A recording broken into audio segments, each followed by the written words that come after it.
爹，拜坟真的有机会让我被仙人选中吗？太爷爷，我又来看您了。大师说了，栓子根骨不凡，您一定要保佑咱家小栓子被仙人选中啊！我都死了几十年了，也没见到过仙人。记得刚穿越来这修真界时，我也是因为那句根骨不凡，定能被仙人选中，至此一腔热血开始幻想修仙，结果换来的却是被枕边人算计，甚至死后还被挖走了胸前的骨。仙人，我看不过是皇娘一梦罢了。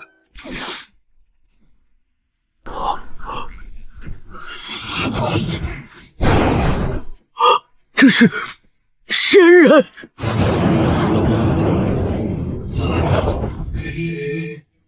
仙人来了！快去叫村长！仙子大驾光临，小老夫有失远迎。把村里所有人都叫到这里来。仙人，活的仙人！此物名为测灵盘，可以测出灵根属性。一个一个上来，把手放在玉盘上。下一个。不应该，苍灵根的气息如此明显，源头就在这座小镇附近，不可能找不到。除非拥有苍灵根的人不在这群人里。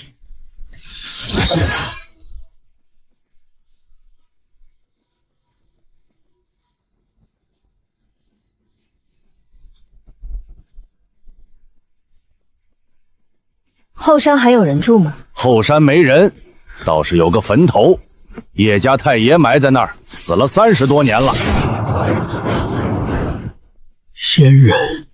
怎么会有仙人来这里？难道我叶家出了修仙奇才？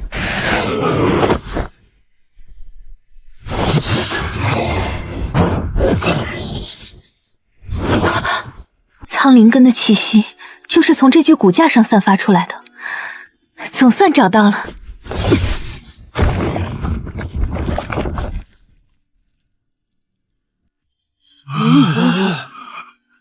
这不是叶家太爷爷的坟吗？30多年了，这骨头咋还这么白？苍灵根，顶级根骨没错，这是天意。要不要复活这个人？我这恰好有一枚8品往生丹，足以重塑肉身，召回残魂。但往生丹何等珍贵，整个云淼宗的丹库里都找不出第2枚，用在一个死了30多年的凡人身上，值不值？如果这具苍灵根的骨架能够复活，能够修行，那就是云淼宗100年难遇的天才。苍灵根的修行速度足以在100年之内冲击元婴，甚至更高。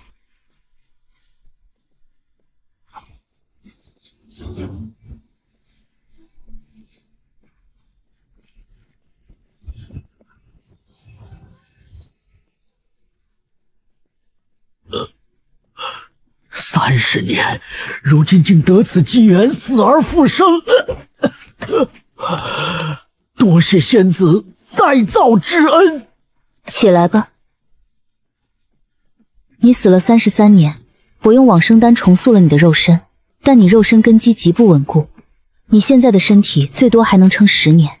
10年之内，如果你能踏入炼气境，以灵灰温养肉身，寿元可以大幅延长。但如果10年之内无法踏入炼气境，肉身就会自行崩溃，届时神仙难救。当然，你还有第2个选择，我可以取出你体内的苍灵根根骨，再给你10颗长生丹，让你儿孙绕膝，安享晚年。仙子，我都死过一回了，还怕再死一回？我选择修仙。修仙！走吧。从今日起，你是云淼宗的人了。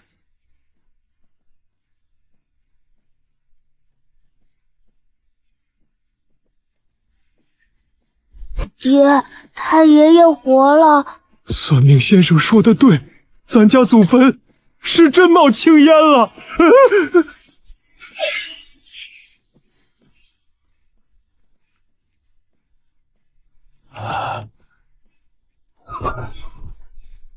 你在山脚等着，不要乱走。仙子放心，跑不了。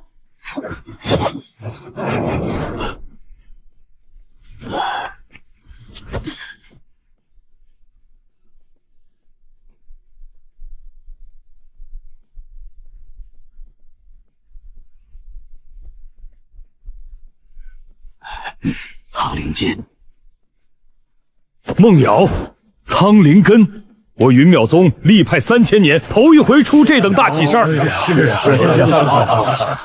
苏长老慧眼如炬，这等机缘都能被你撞上。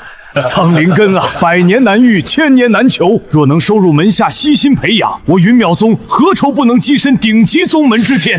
人呢？带来了没有？多大年纪？根骨品相如何？说完了。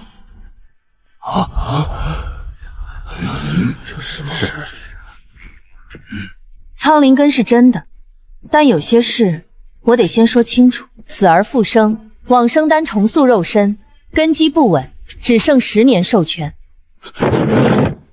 你说只能活10年？最多10年。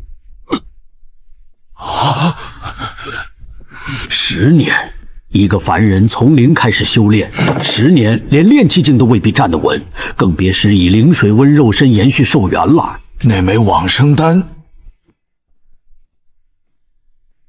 既然人已经活了，那就别浪费。苍灵根的根骨是可以移植的，诸位应该都清楚。宗门首席弟子陈玄策，仙灵根，修行20年已至筑基巅峰，差的就是极品根骨。若将苍灵根移植到他身上，以他的资质，金丹指日可待。元婴也不过是时间问题。一个活不了10年的老头和一个前途无量的首席弟子，孰轻孰重，不用我多说吧。废物利用，总好过白白浪费。韩长老说的在理。傅毅，与其让苍灵根跟着一个将死之人白白糟蹋，不如物尽其用。开了根骨，给那老头几颗长生丹，安度余生，也算仁至义尽了。不行，苏长老，你……我说不行。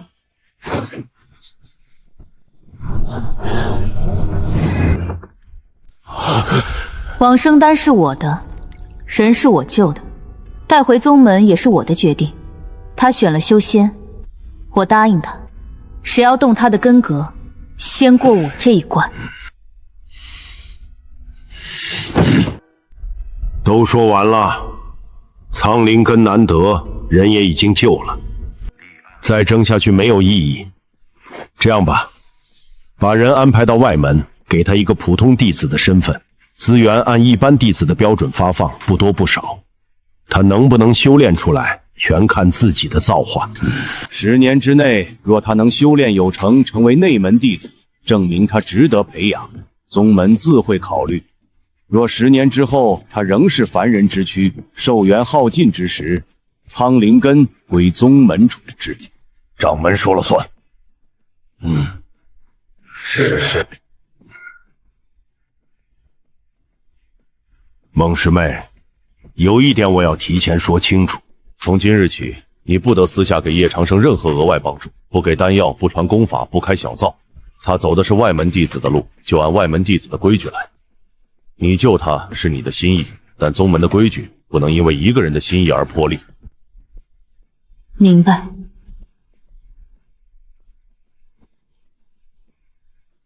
千和，师傅，听说您带回来一个苍灵根，在哪儿呢？是不是特别厉害？山脚，你去一趟，把他带到外门，安排个住处。就这样，不用安排到内门吗？苍灵根哎，外门普通弟子待遇，这是掌门的意思，而且不允许我干涉。千和，把这个给他。师傅，掌门不是说了不让您……这是他入门前我就准备好的东西，算不上额外帮助。知道啦。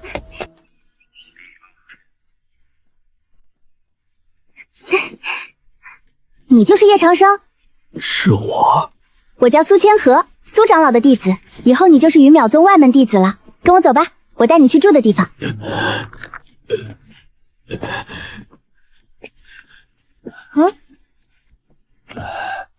你今年多大了活着的时候90岁，死了33年，你算算。？10加33，那你也有100多岁了。不过100年对于修仙者来说不算什么。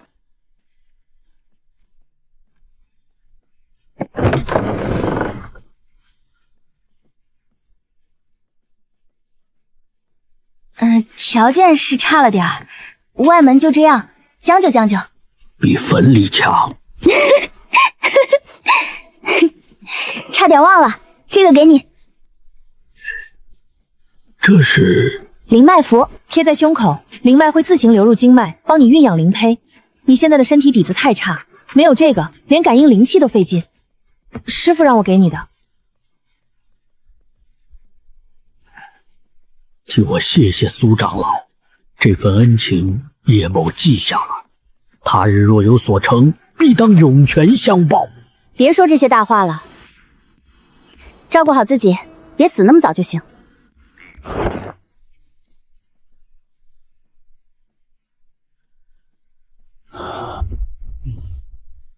只差一步，只差最后一步，我就能正式踏入修行之路。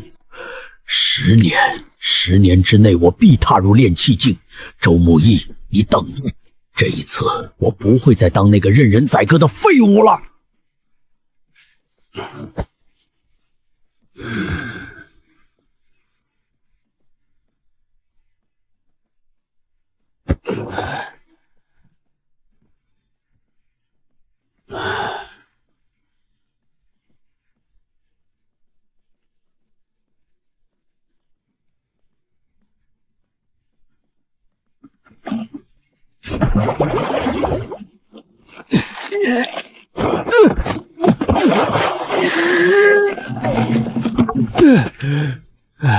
堂堂穿越者，连桶水都打不上来。这是灵气，而且浓度不低。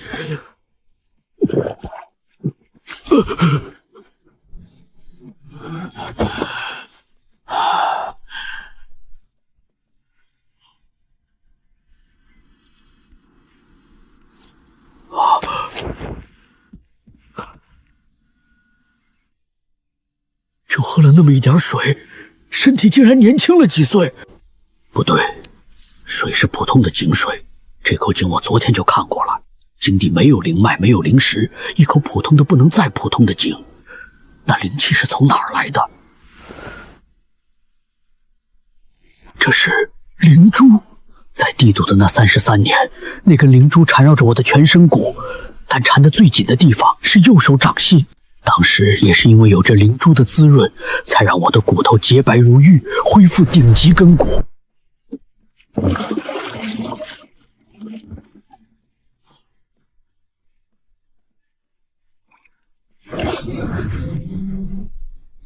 灵气，满满一桶灵气充盈的水。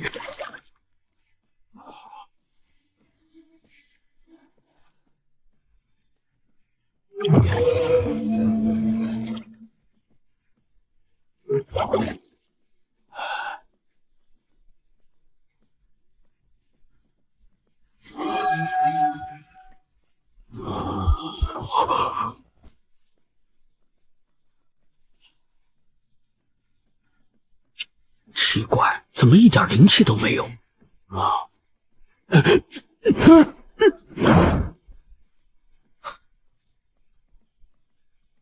唉，都魔怔成这样了，还修什么仙？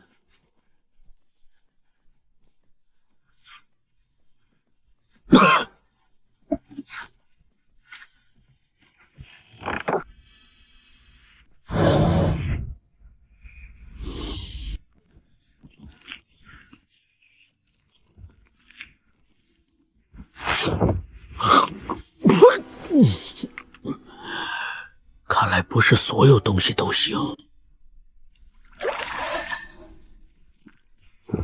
水可以，捉茧、棉花都不行。看来灵脉中只对吃的东西起作用。唉，一点能吃的东西都没有，看来得想个办法。这是面香，那个方向是云淼宗的外门伙房。昨天跟苏千和上山时，他说过，可惜要拿弟子腰牌去领。腰牌？昨天走得急，忘了要，没有腰牌领不了饭怎么办？不行，先去借来吃了，等有了腰牌再还。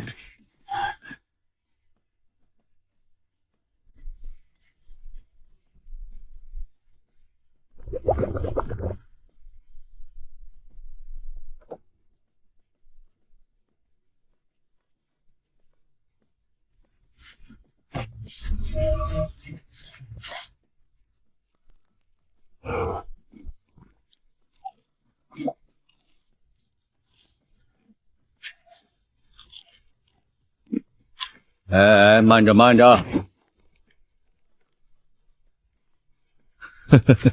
新来的吧？是，我叫徐州，管这伙房的。你呢？叶长生。慢点吃，噎着了不好受。我这酥饼面和的实，得就着水。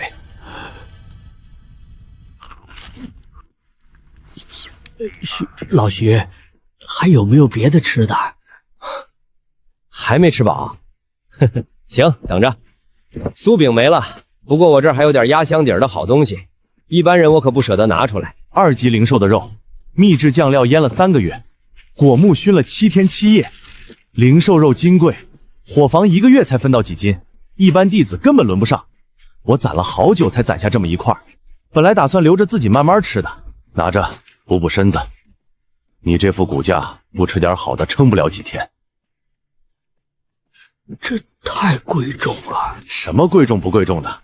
我在这伙房蹲了快60年了，炼气3层卡了30多年没动过，什么好东西没见过，什么看不开的。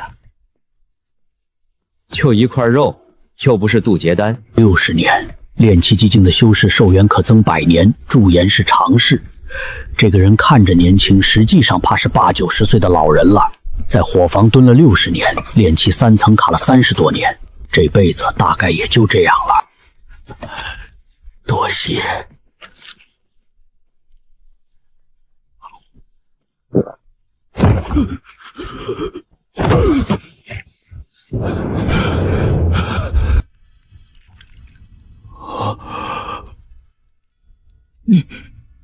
你这是炼气境？我踏入炼气境了。老徐，你这肉是真的好。我在这皇待了60年，什么稀奇古怪的事都见过，但吃块肉就能年轻10几岁的，你是头一个。苍灵根果然不一般，灵气一入体，连肉身都跟着逆转了。不过你这吃相是真不咋地。老徐，我得先回去了。刚突破，得赶紧回去稳住。今天这顿饭我记下了，他日若有所成，这份一饭之恩，叶某加倍奉还。得了得了，几块酥饼1块肉的事儿还加倍奉还，说的跟话本子似的。拿着，回去饿了再吃。我这伙房别的没有，吃的管够，照顾好自己就行。你这把年纪了，能踏进炼气境已经是天大的造化，别糟蹋。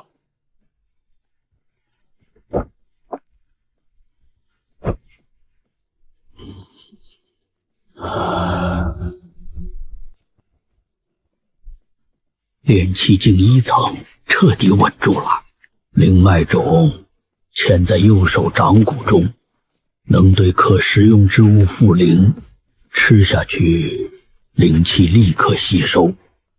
苍灵根还会将灵气效率放大数倍，关键在于食物的品质越高，附上去的灵气就越浓。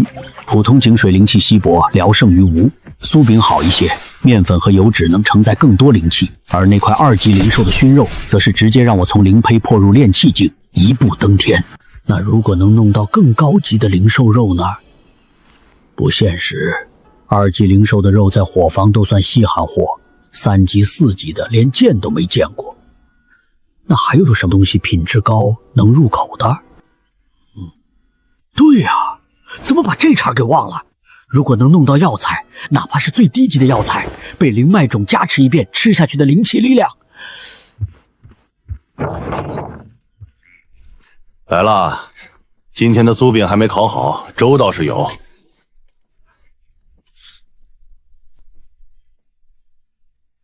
1晚上的功夫，你又年轻了。你这体质可真邪门。嘿嘿，老徐，我问你个事儿，宗门有没有那种能随便吃药材的地方？随便吃药材？你当那是萝卜白菜呢？一株品相过得去的灵草，少说值10几块灵石，好一点的几百上千，极品的你这辈子都买不起。你跟我说随便吃，你这老糊涂，是不是昨天突然把脑子烧坏了？那就真没有能沾药材边的法子了。法子嘛，倒也不是完全没有。宗门丹院你知道吧？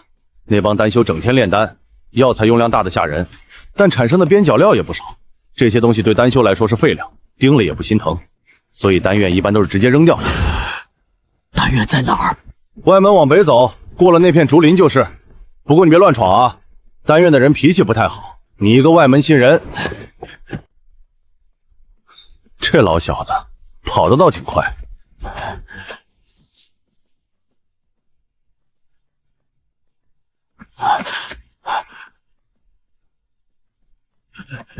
那个，请问你是来试丹的？试丹？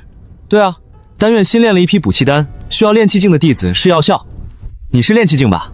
正好，今天来试丹的人不多，进去吧。左转第3间。这就是传说中那个苍灵根的弟子，这么大的年纪还来修仙。听说是苏长老带来的，估计走了关系，让他来试丹吧。可这把老顾能扛住药效吗？别爆体而亡了，就是死了也不关咱俩的事。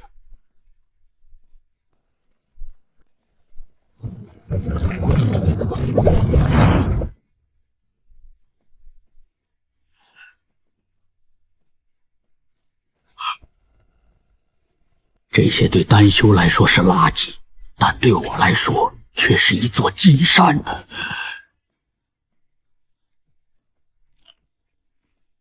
好苦！这一把灵轴根固的灵气量，顶得上我喝1整桶灵水。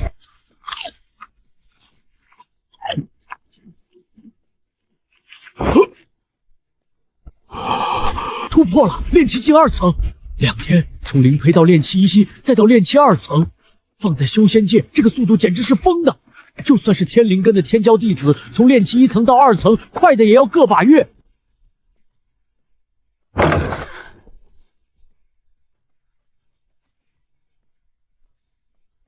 咱丹院什么时候开始养牛了？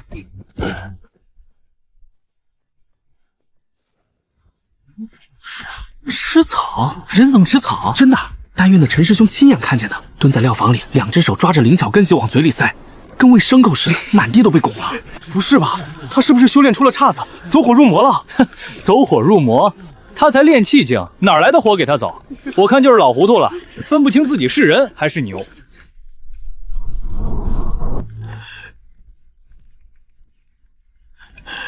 站住！站住！站住！你来干嘛？我来……不行，秦师兄说了，在你能证明自己不是一头牛之前，禁止踏入丹院半步。什么意思啊？字面意思。终于走了，你说他该不会晚上翻墙进来吧？不至于吧？要不跟院长说一声，料房的门加把锁。看来得想其他办法了。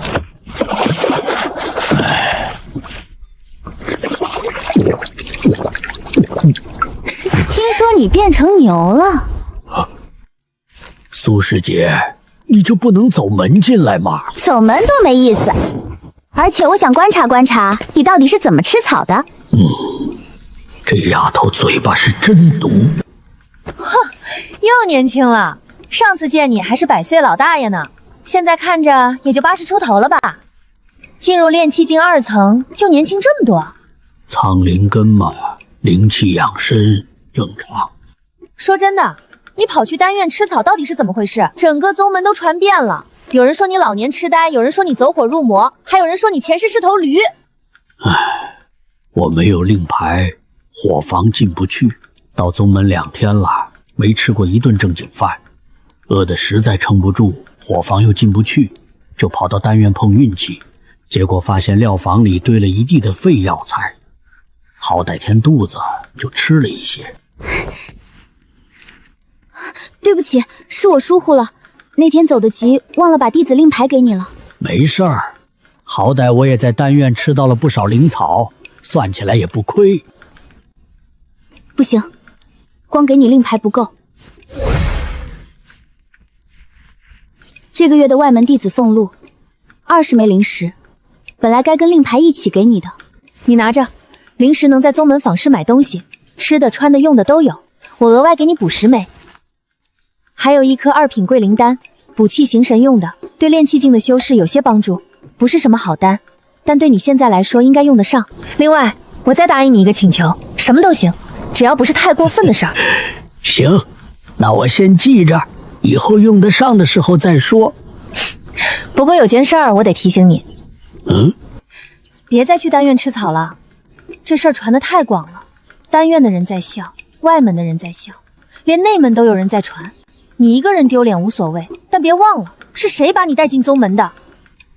我知道了，不会再被人发现。这就对了嘛，实在馋了，去伙房正经吃饭，别再干那种事了。对了，就算你真要吃草，好歹也文明一点，别蹲在地上拿手抓，像什么样子？文明吃草。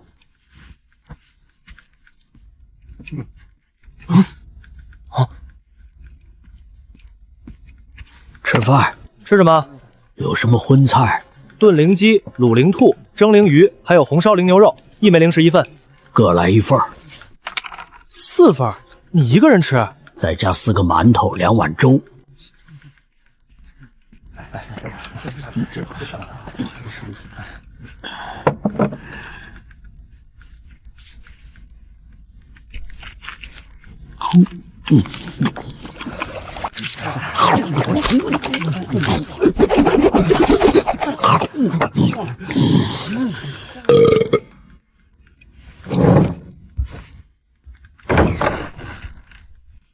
那就是吃草的那个，吃了多少？4盘菜，4个馒头，2碗粥，一个人，而且他用手抓的，没用筷子。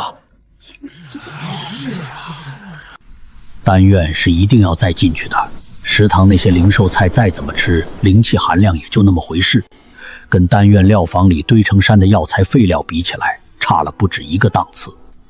炼气2层到3层的门槛不低，光靠啃灵鸡腿和灵米粥，怕是吃到明年也突破不了。但丹院把自己禁足了，要证明自己不是一头牛。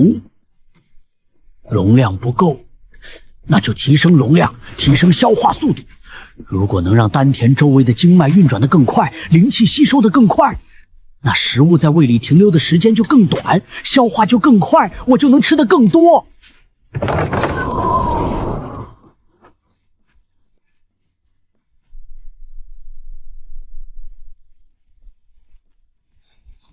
谁啊？大半夜的，外门的。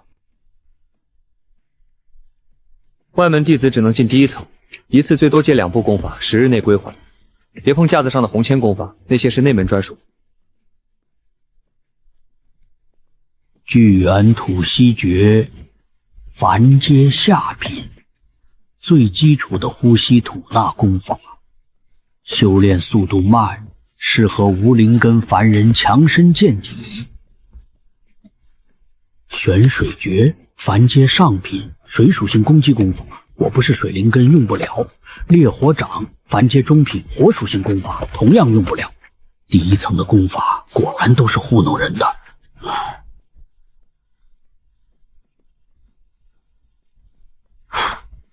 百脉通明诀，凡阶上品，此功法可调节体内经脉流速，短时间内加速某一区域的灵气转，获得瞬时，时间极短，实战价值不高，不推荐修炼。调节体内经脉流速，加速某一区域的灵气运转，这不就是我要找的东西吗？别人觉得这功法实战价值不高，那是因为他们用它来拼命，短时间爆发一下就没了，谁用谁亏。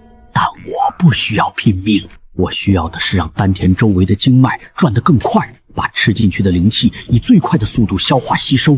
只要消化速度跟上了，我的胃就能腾出空间，就能吃得更多。吃得更多就意味着灵气摄入量更大，简直是为我量身定做的。我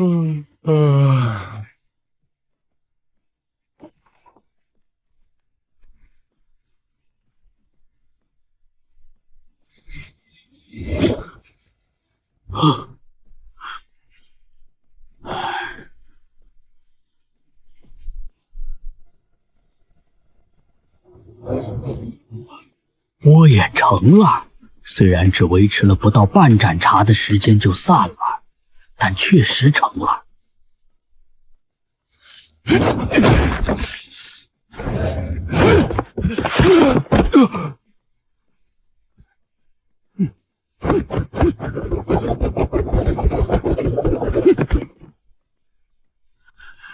丹谷里的灵气运行效率确实提升了不少，胃口也确实变好。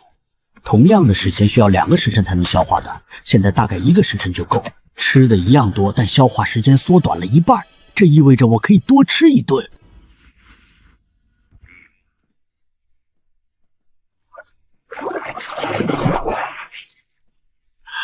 皱纹又浅了，年轻时候的样子正在一点一点的回来。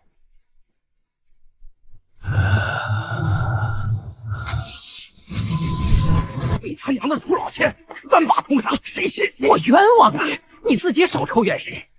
行了，别吵了，俸禄全输光了，这个月喝西北风吧。这个月完了，20枚灵石1个晚上输了个精光，回去吃土吧。谁让你非要加注？最后那把你要是不跟，还能剩5枚呢。你说的倒轻巧，你不也输光了？哎，你们看，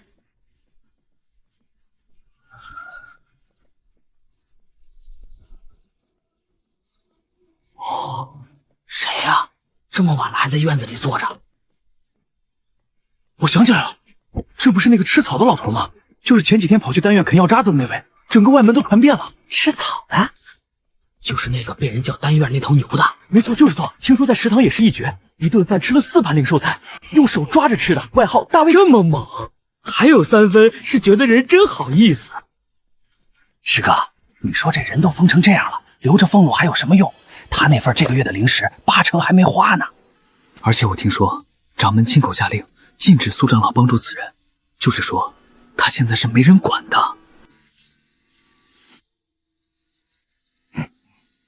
2个炼气3层，1个炼气2层。领头那个矮胖的，灵气厚度明显超出3层，体内隐隐有4、5层的底蕴，不好惹。什么事儿？叶什么来着？叶长生。对，叶长生老叶啊，兄弟几个手头底下跟接点灵石周转周转。你这个月的俸禄应该还没花吧？借出来用用，回头还你。没有，花完了。老爷，你看你这就不够意思了。大家都是外门兄弟，低头不见抬头见的，何必呢？把俸禄交出来，大家相安无事。你一个才来几天的新人，犯不着为了几块灵石跟兄弟们闹不愉快。我劝你掂量掂量，我是苏长老带进宗门的人，动我之前想好后果。苏长老，老爷，你这消息也太闭塞了。掌门亲口下的令，苏长老不得给你任何帮助。宗门上下谁不知道？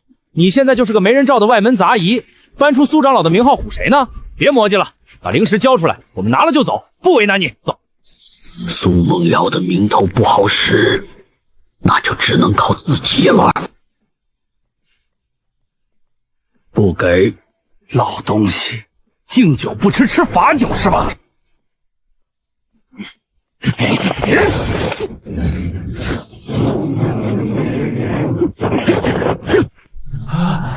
他有境界！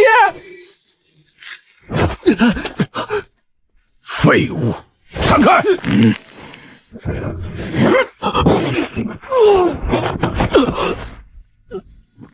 哼，炼气2层，就这？最后一次，灵石交出来，我就不打了。不给，找死！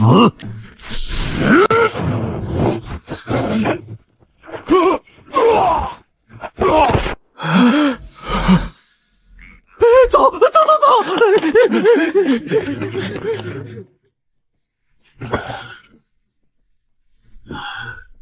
刚才那一掌左手碰到石块掌力的一瞬间，灵脉种穿过经脉涌入了左掌。通过左手释放出去之后，威力翻了好几倍。看来灵脉种不只能给食物添加灵气，它还能强化功法。听说没？石宽昨晚去找那个吃草的麻烦，让人一掌打飞了。石宽，炼气5层那个石宽，还能有谁？人是被抬回去的，当场掉了2层境界。真的假的？那个吃草老头才来几天啊？他之前不是才炼气2层吗？谁知道？反正石宽那边的人都说了，那一掌的灵气波动怎么也得有炼气7、8层。7、8层？他修炼才几天，所以才邪门。一颗苍灵根，若是种在和合人身上，足以让一个平庸修士脱胎换骨。若不是掌门已经发过话，师傅，进来。叶长生的事，你听说了？听说了。昨夜他击退石宽，一掌震落对方2层境界。从今天起盯着他，他吃什么，练什么，见过什么人，境界有什么变化，全部记下来，按时报给我。弟子明白。如果他的修炼进度太快，弟子明白。外门弟子私下切磋本就是常事，动手时一时失了分寸也不稀奇。去吧。2根肋骨裂了，胸口经脉淤堵，好疼。炼气2层的灵气量薄得可怜，靠这点东西恢复伤势几乎没什么指望。早知道这样，那20枚灵石交出去也就算了，挨这顿打实在不值。2品桂灵丹本来想留着冲境界用，可现在顾不上那么多了，伤再拖下去，别说修炼，过几天连路都走不稳。真要伤到根基，那损失的就不只是几天修炼时间。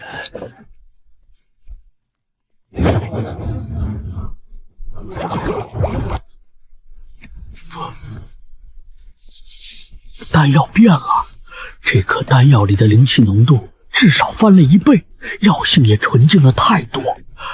2品桂灵丹直接变成了3品。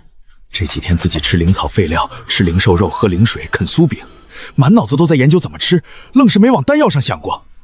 如果从一开始就把灵脉种用在丹药上，2品变3品，3品再放提戒往上提，丹药才是灵脉种真正该走的路。滚过之处，淤堵的经脉接连被冲开，青光奔涌如胀痛变成酸胀，慢慢变成温热。灵气总量几乎翻倍，炼气3层的门槛已经贴到眼前了，还得找更多灵气。丹药这条路肯定是最好的，吃下去后的灵气收益远胜食物和灵草废料。20枚灵石，之前才用了4枚，现在只剩16枚。云妙宗坊市里最便宜的是1品补气丹，1枚灵石1颗，那效果10颗加在一起，可能都比不上半颗2品桂灵丹。就算拿灵脉种把1品丹提到2品，也还是差了太多。我现在需要的是更高品级的丹药，最少也得3品起步。可3品丹药的市价最便宜要50枚灵石1颗，16枚连1/3颗都买不到。丹药买不起，丹院也进不去，食堂的饭菜灵气又太薄，丹院废料是眼下唯一能大批量弄到灵气的地方。至于苏梦瑶那边，可以把事情做得隐蔽点，上回是自己太蠢，大白天蹲在料房里啃草不被抓才怪，这次得换个办法，夜里去偷偷吃完就走。哎，那不是谁啊？那个吃草的。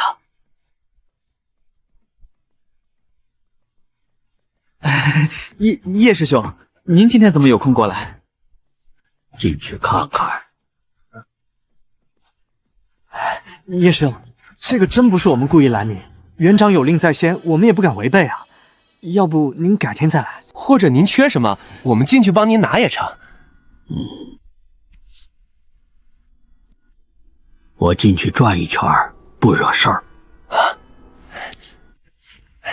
叶师兄请，您慢走，注意脚下台阶。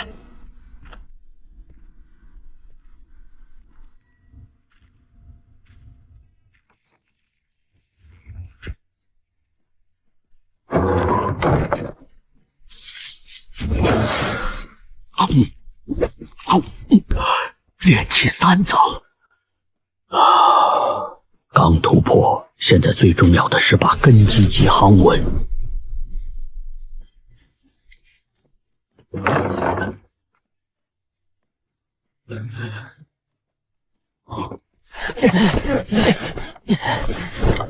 轻点，轻点，袋子都快裂了。你往左边走点，左边。我腿都走酸了，今天怎么这么多？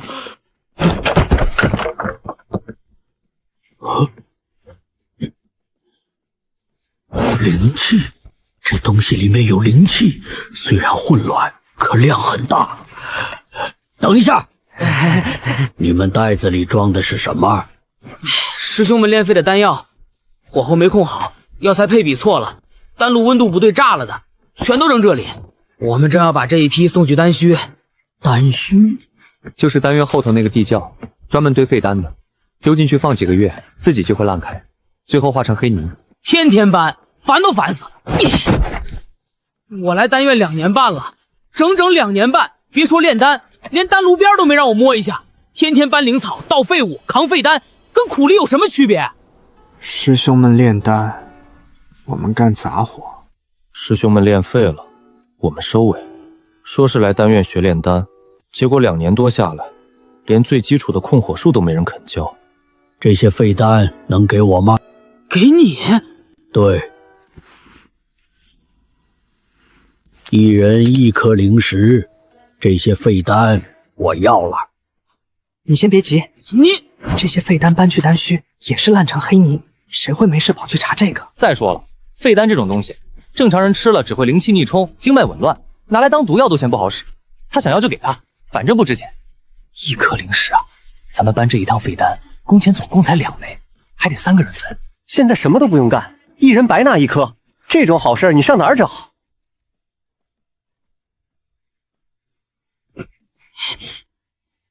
拿走吧，先说好，真出事了跟我们没关系。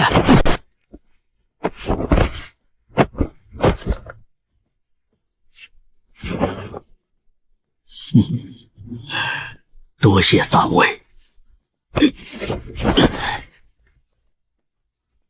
喂，你拿这些废丹干什么？不会也要吃吧？放心，不吃。他不会真要吃吧？爱干嘛干嘛。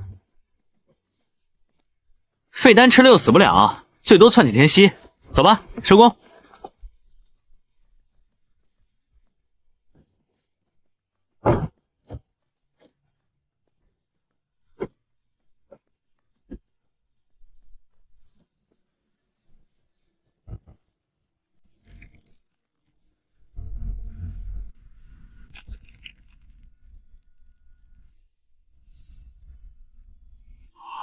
这是一颗真正的2品丹药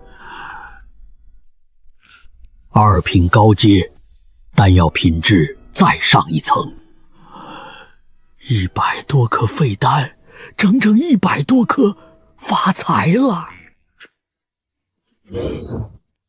3颗3品，7颗2品高阶，10颗2品中级。固元丹4颗，用来稳修为打根基。武器丹6颗，能直接增加丹田灵气；断体丹3颗，淬炼筋骨，强化肉身；聚灵散2颗，短时间内提升吸收灵气的效率。剩下5颗药性不明，暂时不敢乱碰。这8颗是最适合拿来冲境界的。固元丹留着稳境界，断体丹留着练体魄。那5颗不认识的得先放着，以后慢慢试。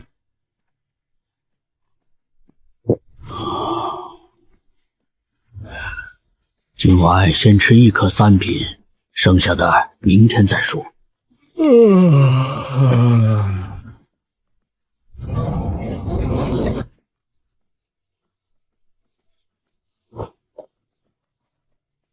得赶紧回去禀报。3袋废丹，这消息很重要，师兄一定想知道叶长生拿废丹到底做了什么。去哪儿啊？苏师姐。大清早的，从外门北边那片松林里钻出来，还鬼鬼祟祟的。说说吧，你在那儿蹲了一夜，看什么呢？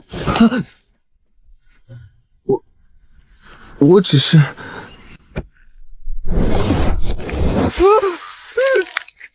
我说，是宋师兄让我来的，他让我盯着叶长生。宋文晨，他让你盯什么？盯叶长生的修炼进度，盯他吃什么练什么，境界怎么变。如果他修炼太快，师傅就会安排人去干扰他，想办法拖住他，保证他10年内都进不了断体境。还有，叶长生昨天去了丹院，从搬运弟子手里换了3袋废丹，一人给了1颗灵石。我亲眼看见他把东西扛回住处了。废丹？他拿废丹干什么？我不知道啊，他门关得死死的，窗子也遮着，我什么都看不到。回去告诉你师兄，叶长生的事最好少伸手，再往里掺和。宋文晨派人盯着叶长生，估计这件事的起源并不在宋文晨身上，最有可能是四长老库容真。这条老鹰蛇果然坐不住了，这事得跟师父说一声。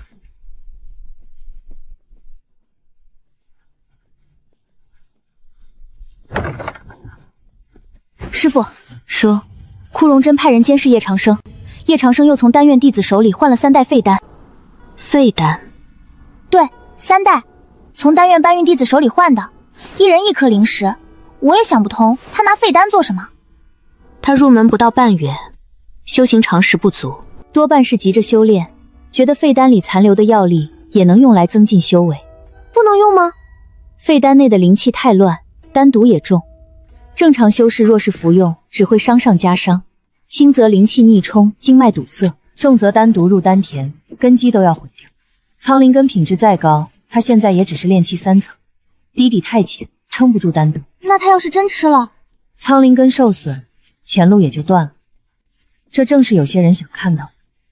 枯荣真，那老东西巴不得叶长生出事，若叶长生自己把苍灵根毁了，根本不用等什么20年。苍灵根提前废掉，倒正合了他的算计。师傅，那怎么办？要不我现在就去把那些废丹全收回去。收回来只能解一时之急。他现在缺的不是废丹，是丹药。去丹院给他安个差事，扫地、搬运都可以，挂个名，每月给他领3枚丹药，品级不用太高，凡丹2品就够。师傅，掌门之前不是说不让你帮他吗？给丹院添一个打杂弟子不算帮，丹院缺人，他正好闲着，各取所需，和我无关。师傅，你这分明就是在关心他。关心？你对他本来就和别人不一样。师傅，你跟我说句实话，除了苍灵根，你对叶长生是不是还有点别的心思？胡说，我修的是无上大剑道，剑道求心智如铁，万念不起。情欲对剑修来说是最大的心魔。40年前我渡情劫时就已经斩掉。我留意叶长生，只因他进宗之后处境苛刻至此，没有灵石，没有丹药，没有功法，没有人脉，被长老惦记，被弟子欺辱，可他依旧在修行。他没有自弃，也没有怨怪谁。我只是觉得他没有辜负那颗往生丹，所以心里有一点欣慰，仅此而已。欣慰？又是欣慰？修剑道的人感情迟钝的跟石头似的，心里明明在意，嘴上偏偏要绕一大圈，拼命证明自己没那么在意。行，欣慰。那我去丹院安排3枚2品凡丹，每月发放，差事嘛，让他扫地去，反正他对丹院也熟。师傅，四长老那边，我知道，他的手伸不了太长。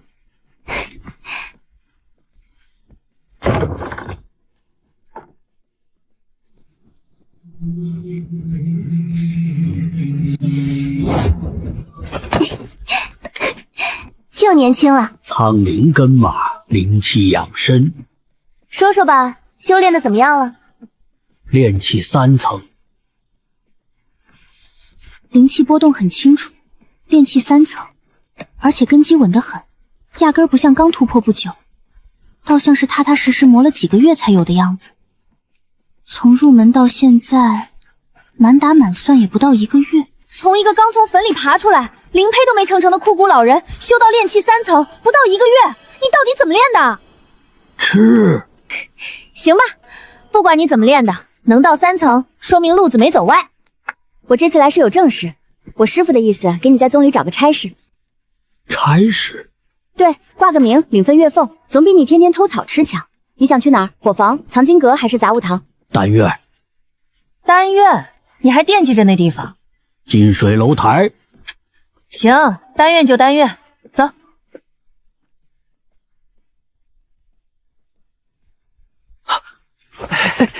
叶师兄，哟，怎么了？继续说啊，又什么？又来收钱了？没有，苏师姐误会了，我只是昨天的零食。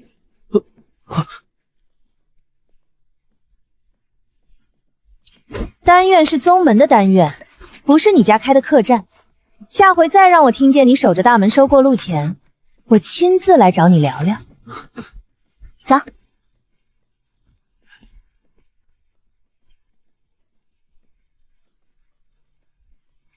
秦师兄，我想给这位叶长生在丹院安排个差事，打杂、扫地都行，挂个名就好。丹院不缺人，真不缺？搬运的、打扫的、看门的都有，再塞人进来，排班不好排。我不挑活，每天运送些废料、废单也行，不占正式名额。废料和废单也有人负责，不用再添。秦师兄，卖我个人情吧，就一个差事，又不是叫你把丹炉让给他。丹院编制是师傅定的，我不能私改。苏师妹若是要别的人情，可以，下次有事我帮你，但丹院名额不行。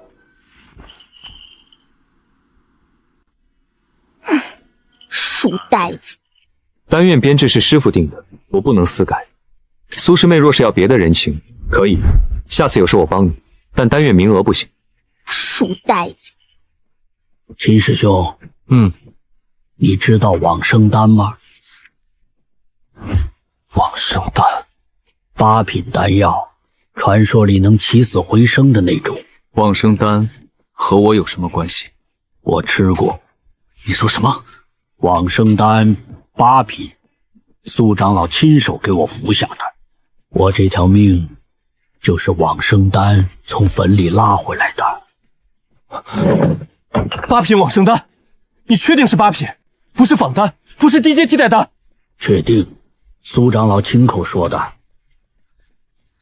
服下去之后是什么感觉？灵气是从丹田开始复苏，还是从骨髓里先动的？肉身重塑时有没有排斥？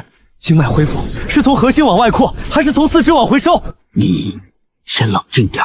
冷静？8品往生丹，自祖师爷创下丹院起，云淼宗有记载的8品丹药总共就3颗，往生丹更只在古籍里见过。你现在告诉我，你吃过1颗，你让我怎么冷静？秦师兄，你既然对往生丹药效这么感兴趣，那不如让我留在丹院，我就在你眼前，肉身恢复，经脉变化，灵气吸收，你想看什么都能看。活的药力总比古籍上那几句话更值钱吧？你坐下。丹院令牌，从今日起，你正式编入丹院，差事药力观察体。什么？就是你不用干别的，每天来丹院报道，配合我记录就行。月俸4枚2品丹药。4枚？还是2品？8品丹药的活体药力，整个大陆都未必找得出第2个。4枚2品丹药，换一个长期观察对象，丹院不亏。我再问你一个问题。什么？你愿不愿意被解剖？什么？解剖。药力观察最彻底的方式就是尸检。你现在还活着，只能活体解剖。放心，我下刀很稳，弄死你的可能不大。不愿意，谢谢。多少灵石都不愿意。可惜。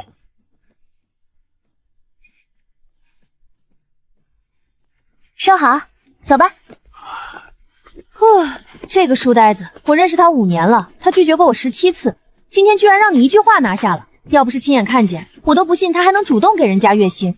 4枚2品丹药，再加上我修复废丹的能力，这条路算是彻底通了。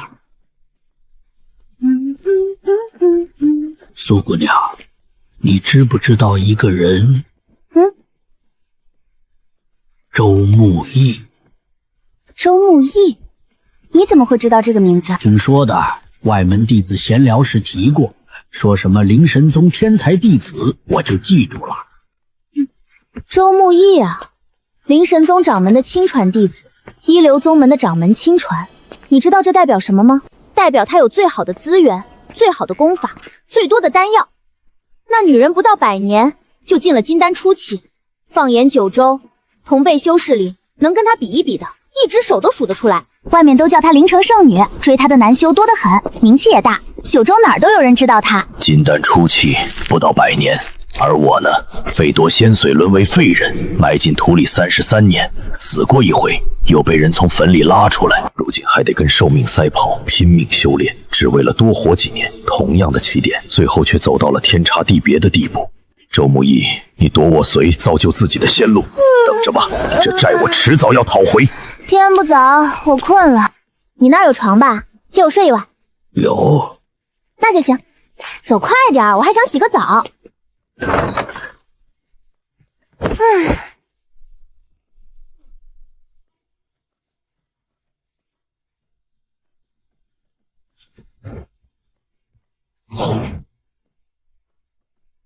是这儿，就是这老不死的，把我打成这样。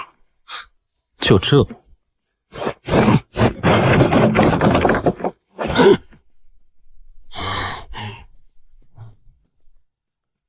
你就是那个把石宽打废的？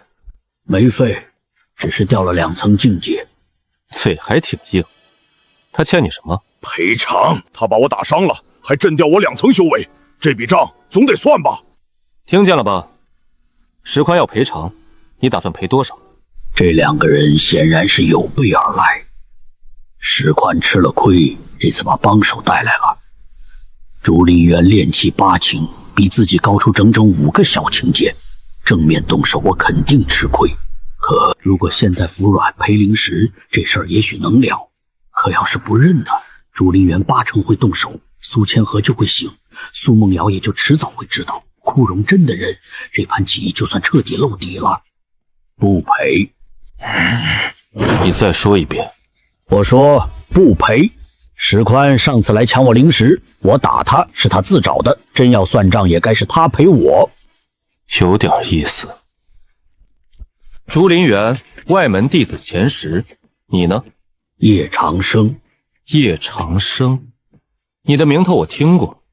苏长老带回宗门的苍灵根，只不过是一把老骨头，就你这种人也配修仙？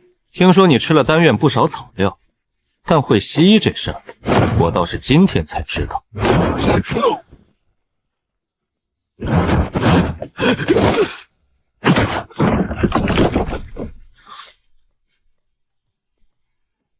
还挺能躲。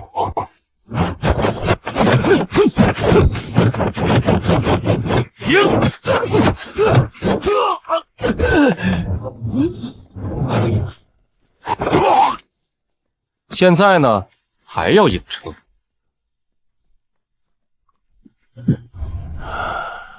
2品丹药，你一个外门弟子，哪来的2品丹药？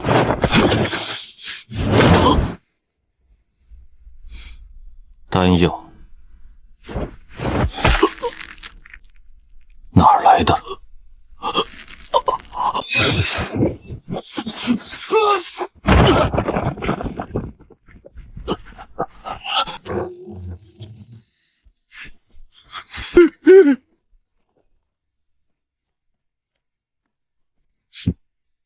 苏师妹，大半夜的，这是做什么？滚出去！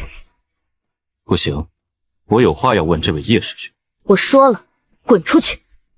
苏师妹，掌门的话你还记得吗？掌门亲口定下的规矩，苏长老不能帮叶长生，宗门里谁都知道。你现在插手，算不算坏了掌门的规矩？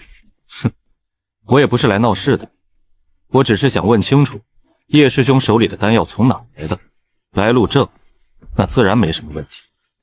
可要是来路不正，那就得请掌门来定。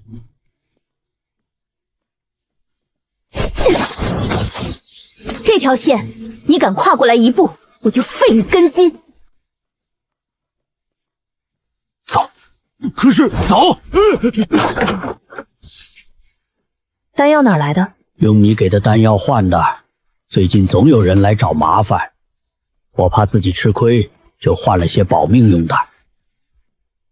以后别这么干了，我知道你在想什么。你觉得我师父救了你，不想再给他添麻烦。可掌门的话就是掌门的话，我再帮你一次，就是在跟掌门顶着来。能躲就躲，真躲不过去就认栽。别想着靠几颗丹药去硬拼，你修为摆在这儿，丹药再多也改不了太多。我先回去了，明天会有人来修门。修为摆在这儿，丹药再多也改不了太多。7颗2品高阶，10颗2品中阶，还有5颗来历不明、药性未知的，一共25颗。这些东西若是被人翻出来，他根本解释不清。竹林园已经起了疑，下一次找上门来的，或许就不会只是竹林园，甚至可能直接惊动掌门。与其留着被人查出来，不如一口气全吞了。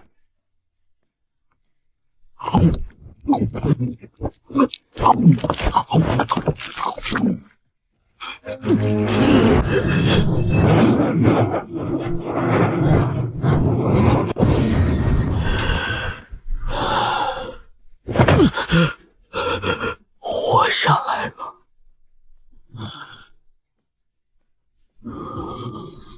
那段经脉在自己吸纳天地灵气，如果这根诺亚继续长下去呢？若有朝一日整窟灵牙贯穿全身经脉，那我岂不是连呼吸都在修炼？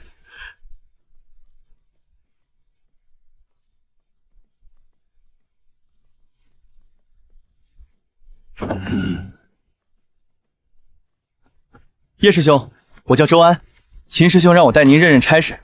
咱们丹院每天的活儿大概是这么排的：早上40到50搬新送来的灵草送进各丹房，下午未时到酉时清理各丹房废料，再送去料房，料房满了就统一处理。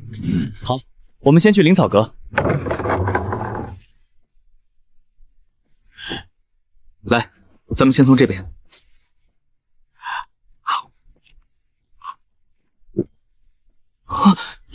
叶师兄，您在吃废料？当零嘴儿吃习惯了。我接着说，除了搬灵草、清废料，还有一项活儿，搬废丹。每天各丹房都会炼出一批废丹，需要人送去丹墟。原本这活儿是3个人轮班做的，但什么？四长老那边来人了，拿了一张5品丹方，跟秦师兄做了交换。原本负责搬废丹的那几个弟子都被调去别处了。所以呢？所以搬运废丹还有看守丹院这些活就都落到您一个人头上了，我也没办法。秦师兄答应了那边。枯荣真倒是会下手，拿一张5品丹方换来把所有废丹差事全压在一个人身上。这活累，丹虚又在丹院最深处，一趟一趟来回跑，半个时辰都不一定够。把这些活全堆给自己，摆明了就是要耗空我的时间和精力，让他无暇修炼，10年进不了断体境，苍灵根就归宗门。这条老蛇算盘打的是真响啊！没事，我说没事。这个差事挺好，我喜欢。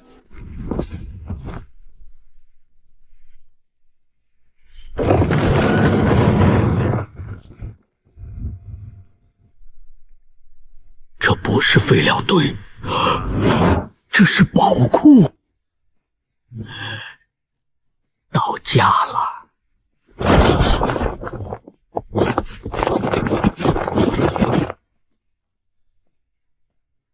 晚上记得锁门。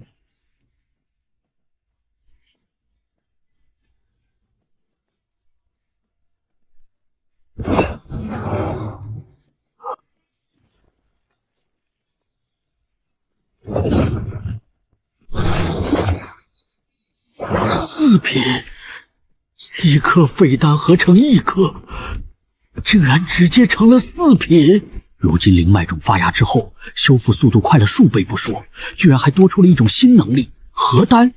把多颗废丹的药力揉到一起，去杂留精，最后压出一颗更高品级的丹药。上千颗，整整上千颗废丹。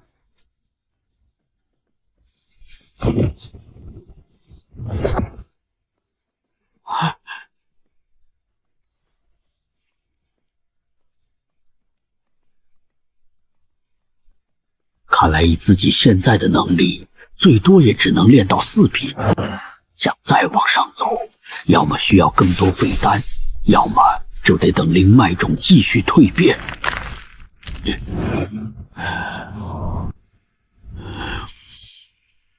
10颗够了。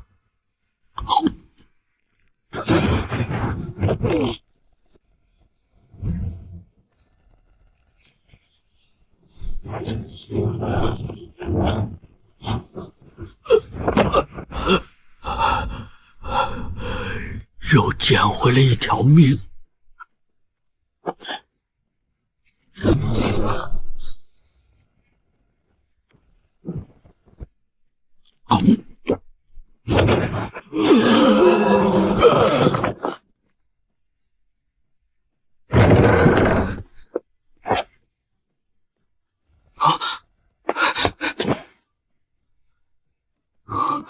修炼过头了。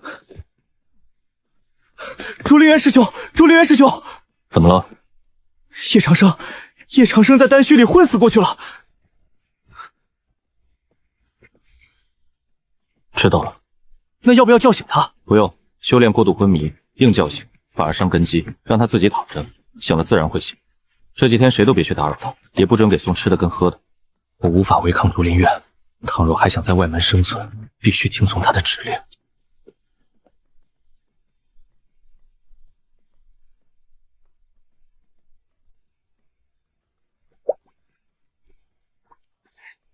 你醒了啊？我还以为你要直接睡死了。先喝水，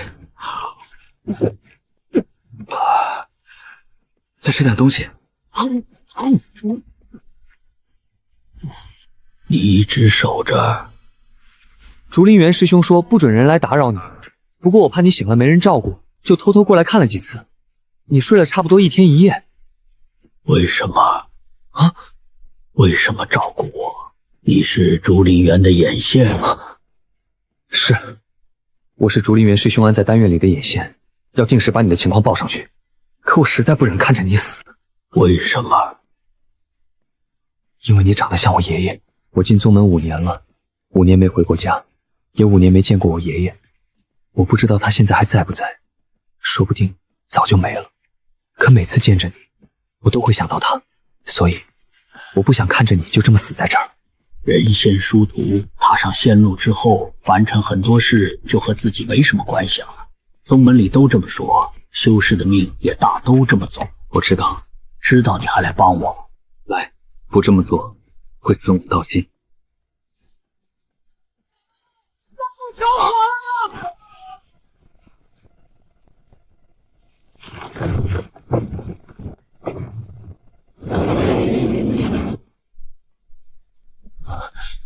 竹林园干的。我虽然没有证据，但肯定是他做的。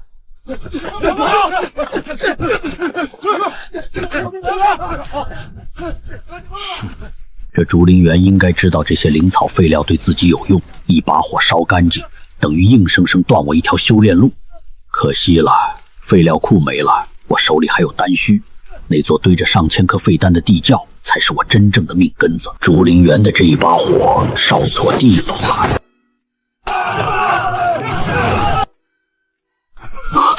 2品丹药，叶师兄，这从今天起，你照旧给竹林园汇报，不过怎么汇报，说什么都听我的。好，竹林园那边，我替你糊弄。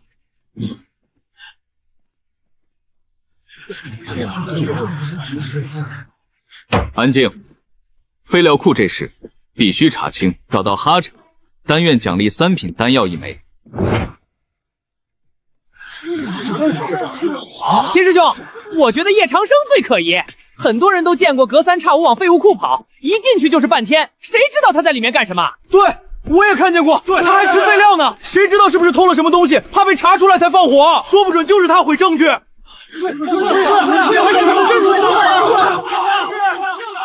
够了，事情没查清之前，我不想听到有人在这里乱扣帽子。叶长生的差事本来就是在废料库和丹虚之间搬运，频繁出入废料库是他分内的事，不算证据。案交给潘院查，在潘院给出结果前，谁再乱嚼舌根、栽赃诬陷，我会亲自报给三长老。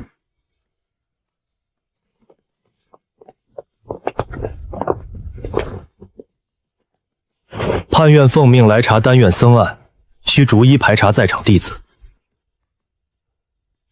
查便是。叶长生，是。站好，不要运转灵气。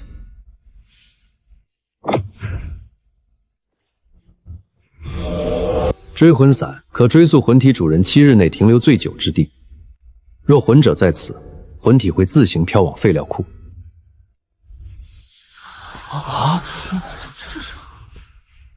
魂体指向丹虚，与废料库暂无直接关联，但嫌疑尚未完全洗清。在案件查明之前，你不得离开丹虚，待涉案弟子全部排查完毕，案件终结后方可出来。关禁闭还是关在丹狱里的禁闭？这些人多半不知道，把我关在这里和把一头恶狼扔进羊池没什么差别。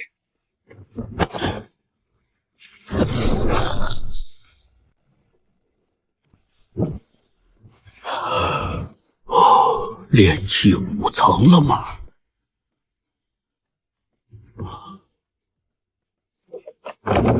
叶师兄，出来吧，结案了。抓到了，抓到了。谁？伙房那个厨子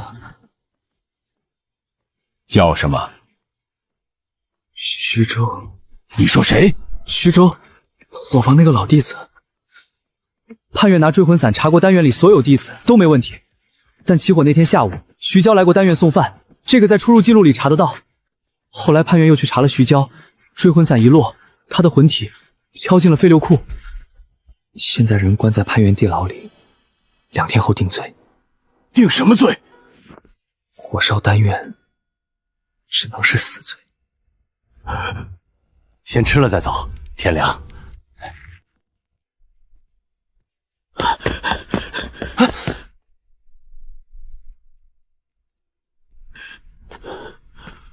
我要见徐州。不行。丹院弟子叶长生因伏案之事，要和徐瑶核实一些情况。丹院的牌子管不到潘院地牢，看是要有潘院主事手令，没手令谁来也不行。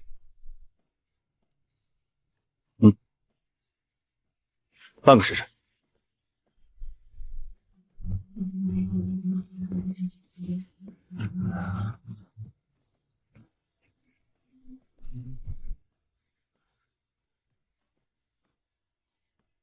叶长生，是我。你来这儿干什么？这地方不是你该来的。火是你放的吗？我不记得。那天下午你为什么去丹院？送饭。伙房每3天给丹院送一次，轮到我了。你去废料库了吗？不知道，我把饭送到丹房后门就走了。你的魂体飘进了废料库。我知道，潘远的人告诉我了，可我真没放火。我甚至根本不记得送完饭之后发生了什么，不记得。从丹房后门出来之后，那一段全空了。等我回过神，人已经在回伙房的路上，中间到底出了什么事，我一点印象都没有。失忆，一段无缘无故空掉的记忆，这绝不正常。去丹院之前呢，送饭之前有没有发生什么不一样的事？丹药？什么？有人给了我一颗丹药，就在我出发送饭前1个时辰左右。谁？朱丽月。他去伙房要热水，临走前从怀里拿出一颗丹药，说是什么补气丹，叫我拿着补补身子。我一开始没要，推了几次，是他硬塞给我的，我不该吃的。可那是一品补气丹，伙房里的人哪有几个见过正经丹药？我没忍住就吃了，吃完也没觉得有哪儿不对，就照常去了丹院。然后后面的事就全断了。竹林园给你的根本就不是补气丹，那是一颗能影响神智的特殊丹药。你吃下去后，就成了一个被人牵着走的傀儡。去废料库放火，再离开，一切都在无意识里完成。等药效退去，记忆自然空掉。追魂伞却照样会把魂体行踪照出来，栽赃的干净利索。现在事情过去这么久，药效早散了，你体内根本不可能还留着什么证据。是那颗丹药害的我吧？我在伙房待了30年，切菜30年，炒菜30年，什么聪明事儿都不会，就会做饭。到头来连一颗丹药都没挡住，活该。不是你的错，是我的错，我贪嘴了。送你了。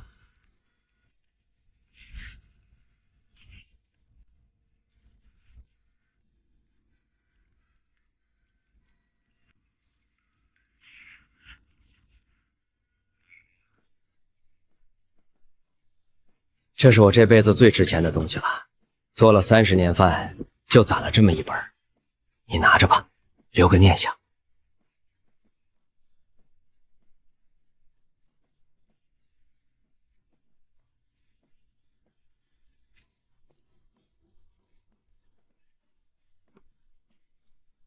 废料库的事做干净了，干净。追魂伞已经查到伙房那个厨子身上，判院那边也定了案，2天后就行刑，和我们沾不上半点关系。牺牲一个厨子，代价不算什么，真正重要的是结果。叶长生和那厨子有些交情，少了这样一个人，心神必定受影，人一乱，修炼自然也就慢下来。师傅的意思是先别碰叶长生的命，让他修炼进度延迟就够了。一个心神不稳的修士，修炼效率最多不过平时3成，10年受限，经不起这样耗。宋师兄放心，我已经安排了人盯着叶长生，他每天做什么，见了谁，修炼到哪一步，我都能第一时间知道。谁？周安，丹院里负责搬东西的弟子，叶长生和他接触的最多，这人老实，不会出纰漏。下个月外门大比，好好表现。大比之后，师傅会把你提入内门，归到4长老座下。多谢宋师兄，师兄放心，叶长生那边绝不会出一点岔子。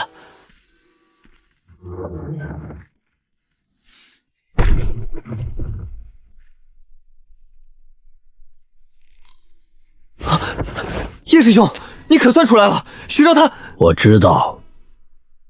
你知道了？死了。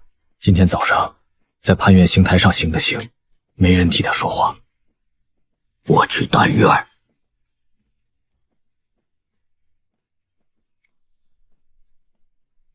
炼气5层，你进丹院才半个月，半个月前你还是3层，长得快。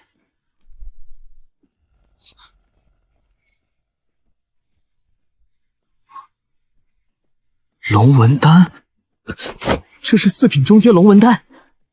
我了12年斋，耗了那么多灵草，也是在去年才勉强摸到4品中阶的门槛，成丹率不到1成，10炉里都未必能出1颗。这丹药哪来的？我炼的。你说什么？我说这颗丹药是我炼的，你若想要，我还能炼。叶师弟，请坐。坐，站着做什么？说吧，你先给个数。数？什么数？这颗4品龙纹丹在你眼里值多少？至少5000灵石，品相上乘的能卖到7000。你这颗纹路完整，杂质近乎没有，6000没问题。秦师兄，这些丹药全部送给你，之后需要的话，我也可以帮你炼。我的条件很简单，杀个人。6颗4品丹药配。谁？竹林园。容我一下。想让他怎么死？痛快点，还是多一点？等等，不用你杀。为什么？6颗4品丹药换一个炼气8层的外门弟子，我不亏。我知道你不亏，但竹林园这条命我得自己拿。那你要我做什么？帮我挡别的人？我去找竹林园，可能有其他人插手，我需要你帮我把这些人拦住。行，不过你现在炼气5层，竹林园炼气8层，差3级。在炼气境里，3个小经纬已经够大了，灵气总量、灵气质量、经脉韧性、出手速度不凡，你都落下封塌，和鸡蛋撞石头没什么区别。所以我需要一部功法。功法？攻击型的。百脉通明诀偏辅助，没有正面杀伤。我需要一部能让我在差3层境界的情况下，依旧有机会打出致命伤的功法。5颗4品龙纹丹，换一部功法。叶长生随手就派出来11颗4品丹，看来他想练多少就能练多少，不是夸口。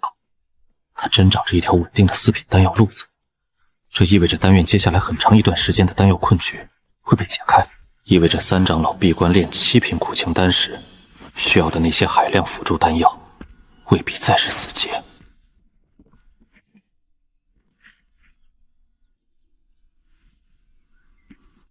七杀诀，七杀之道在于一往无前，不计生死，不留退路，出手即杀招，每招皆夺命。这是3长老早年创下的功法。这功法把灵气全部逼成杀伐之力，不求花样，不讲变数，只讲一个字快。一共7式，每一式都是杀招，没有防入，没有虚招，也没有试探，出手就得见血。修炼者境界越低，爆发反而越狠，因为低境界灵气总量少，灵气越少，越容易压到一击里去，密度更高，杀伤更极端。这部功法什么品级？天阶下品，丹院亲传弟子才有资格修，外头基本买不到。真要估价，一枚6品丹药。我炼不出6品丹。我知道，你现在练不出，不代表以后也练不出。你半个月从炼气3层冲到5层，你能炼出4品丹，成色比我练了20年的更好。像你这样的人，将来练出6品丹只是迟早的事，就当我先压一手。谢了。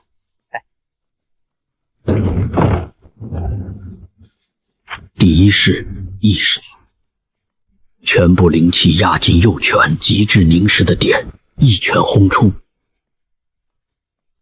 秦师兄，那个叶长生都3天没出丹虚了，废丹全堵在丹房门口，丹房都快进不去了。本来人手就不够，之前3个搬运弟子又被调走了，现在全靠我们几个轮着扛。叶长生拿着月俸不干活，把自己关在丹虚里，也不知道在弄什么，凭什么要我们替他顶活？就是他1个月拿4枚2品丹，领得比我们还高，结果活一点不干，这谁服？秦师兄，这事儿总得管一管，不然大家心里都不平。说完了？说完了。你还有你，从今天开始，你们3个不用来丹院了。秦师兄，丹院编制有限，你们3个的岗位今日起撤掉，月俸停发，令牌收回，明日起不必再来。秦师兄，你不能这样，我们在丹院做了2年多，就因为说了几句实话，你就把我们赶出去？令牌。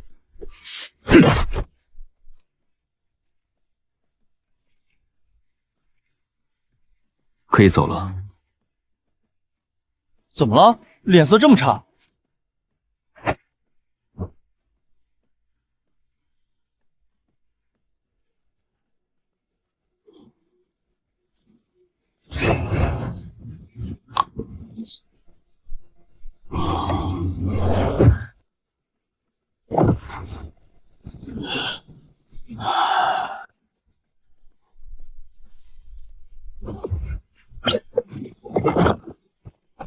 这10颗是给秦无月留的，至于剩下那些20来颗3品丹，10几颗4品丹，炼气5层巅峰，再进一步就是炼气6层，够了，时机到了。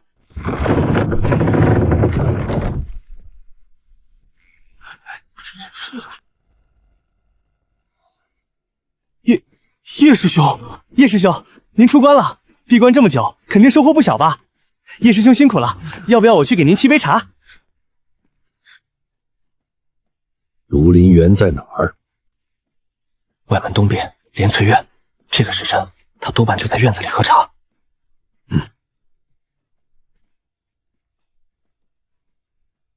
叶师兄，你要干什么？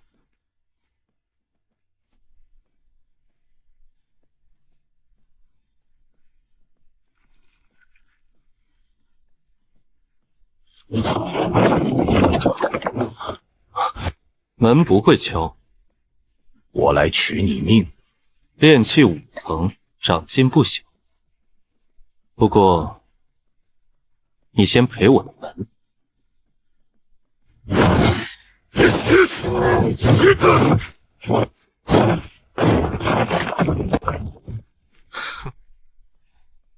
就这点本事？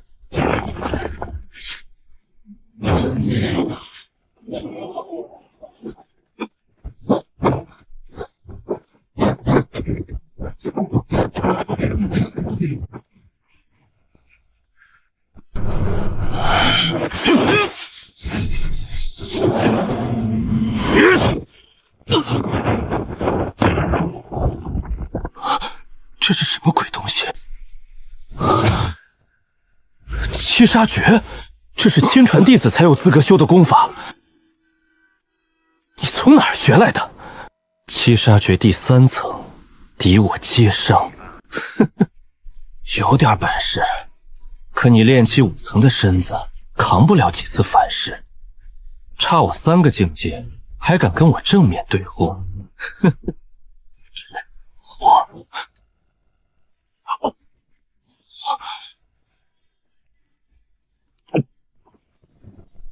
你哪来这么多丹药？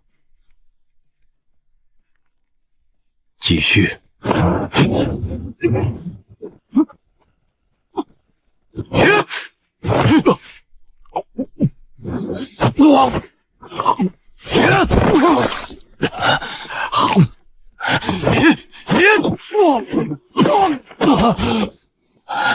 不可能！徐乔，你不该动的。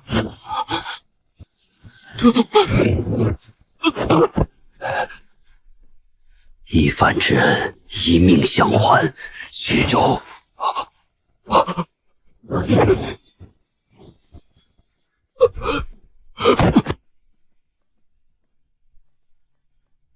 秦师兄，秦师兄为何拦我？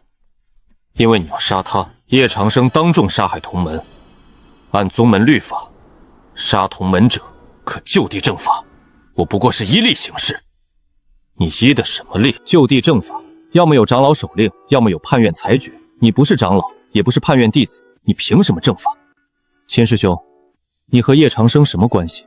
你是丹院主事，他只是丹院一个杂工，为了他跟我撕破脸，不值吧？我和他没什么关系，那你为何？我只是觉得杀人这种事该判院来判，不是你。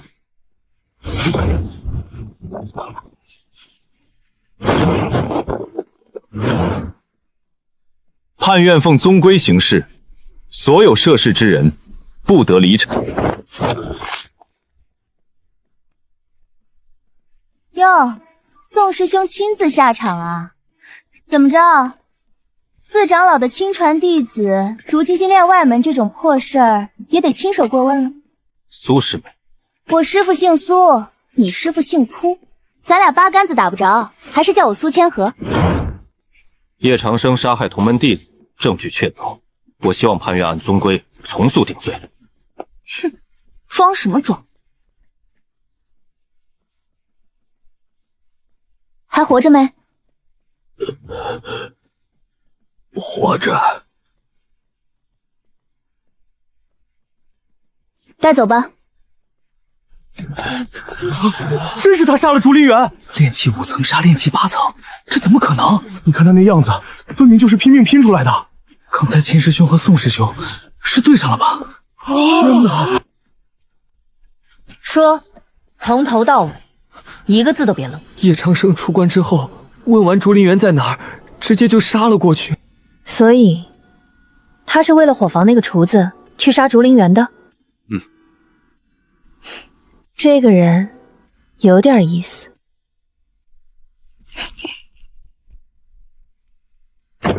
师父，说连翠院的对峙，叶长生与竹林园的死战，周安的供述，炼气5层，杀炼气8层。是，而且是硬拼。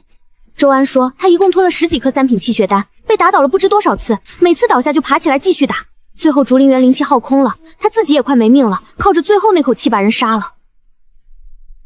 保他？怎么保？掌门那边，你们不许我帮叶长生修炼。判案是判院的事，和修炼无关。苍灵根只剩10年寿命，叶长生若死在判验，苍灵根也就跟着废了。掌门不会想看见这个结果。明白了。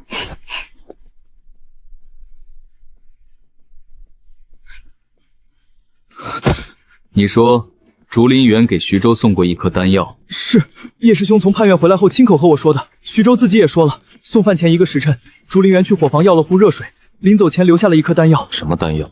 叶师兄说，多半是1品迷幻丹。迷幻丹，吃下后人会短时间神志迷乱，意识模糊，可身体还能行动，像个被牵线的木偶，能照着别人安排去做些简单的事。药效退了，期间发生的一切都会忘得干干净净。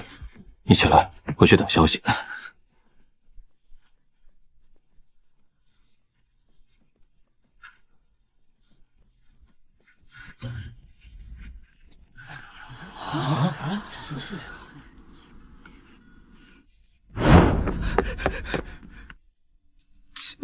秦师兄，迷幻丹是我炼的，我真不知道竹林园要拿去害人。他跟我说是拿去试药的，给了我3枚灵石，我就帮他炼了。秦师兄，我真不知道会闹成这样。灵草敛用记录呢？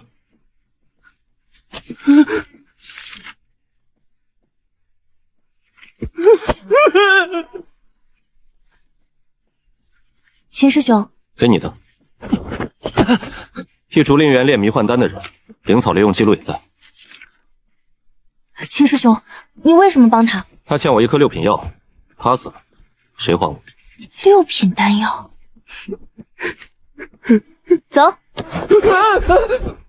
竹林园找他的时间，用的丹方名称，炼过的灵草种类，没有一丝差错，没有一丝的疏忽。丁香、经脉、丹田。据查，竹林园用迷幻丹操控徐飘，再把罪名扣到徐飘头上，残害同门。叶长生刺杀同门弟子，改为诛杀真凶，越权行刑，以私刑代公法。虽情有可原，但宗规不能破，借将死刑改为宗外流放3年。流放3年对修士而言不长，闭个关打个坐，眨眼也就过去了。可我如今只剩10年寿命，3年就是我命里的1/3。真正可惜的是丹域那个堆满上千颗废丹的地方。算了，只要命还在，就不算彻底断路。出来了，给你和苏长老添麻烦了。说这些干什么？你替一个被冤死的老厨子报了仇，还跨3个境界，硬生生宰了一个外门前10，这种事儿云淼宗好几百年都没出过。我师父嘴上不说，心里多半也觉得痛快。有情有义，这4个字很值钱。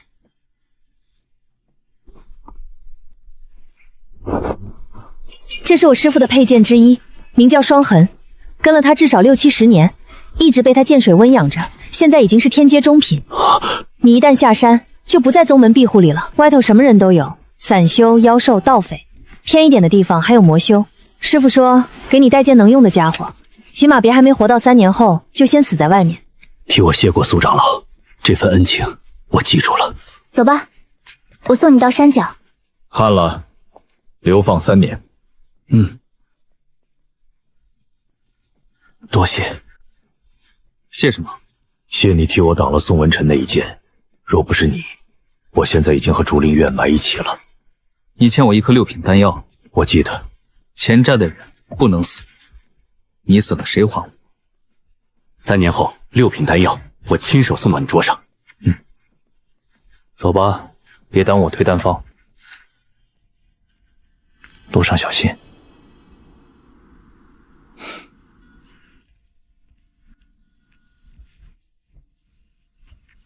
你要去的地方叫云山城，那是云淼宗在南边的一处据点，城里有宗门驻点，城长也是宗门的人。会给你安排住处。你在云山城待3年，这3年里可以在城里接任务赚灵石，也可以出城历练。3年期满，宗门会派人去接你回来。不过云山城必就在外头，别惹事，低调修炼，活着撑过这3年就行。明白。对了，你想不想知道秦无月为什么会帮你？他不是说了，因为我欠他6品丹药。那只是其中一半，真正的原因是你让他想起了他自己。我入宗的时候比秦无月晚了20年，那时候3长老还没闭关，丹院也正是最盛的时候。3长老当年有2个最得意的弟子，另一个是他师兄赵燕青。赵燕青比秦无月早入门5年，2个人几乎是在丹院一起长大的，一起学炼丹。你看秦无月现在这个闷葫芦样，很难想象吧？听老一辈弟子说，赵燕青还活着的时候，秦无月话其实不少，整天笑着，和现在简直像2个人。赵燕青和秦无月性子完全不同，那人热络爽快，喜欢交朋友，丹院上下没人不喜欢他。连3长老都私下说过，等苦情丹炼成，就把丹院正式交给赵燕青。后来出事了，有一天赵燕青从外头买回来一份新丹方，卖他丹方的是个游风散修，对方说那是失传多年的古方，能炼一种增长灵石的丹药。赵燕青信了，他按丹方起炉，灵草顺序错了，火候也偏了，错不在赵燕青水平不够，而是那张丹方本身就有问题。不知道是那散修抄错了，还是干脆就是存心的，里面有2味灵草配比完全反了，炸炉了。半间丹房当场炸塌，赵燕青就在爆炸正中，连元神都没来得及逃。等人赶过去时，里面已经焦成一片，什么都没剩下。秦无月那时就在隔壁丹房，爆炸一响，他被气爆直接掀翻，半边身子都烧了。等他爬起来冲进去，看到的只剩废墟。后来呢？后来秦无月找到了那个卖丹方的散修，那散修已经换了名字，还在云山城南方开了家铺子，照样卖那些真假掺着的丹方。秦无月没多说一句，进门直接把人杀了。杀完之后，秦无月就被宗门判院带走了。按宗规，私杀外人罪不如杀同门重。可那个散修当时已经和云山城城主搭上了关系，这事闹得很大，判院那边压力不小，差点就给他定了个废修为，逐出山门。最后是3长老出面把人跑下来的，秦无月的命算是保住了。后来3长老干脆把他正式收成了亲传弟子。从那以后，秦无月就变了，不爱说话，不爱笑了，也不再和谁走近，整天除了炼丹就是推丹方算倍比。70年了，整整70年。秦无月没有为谁出过手，也没为谁真正动过怒，更别说为了谁离开他那张石桌。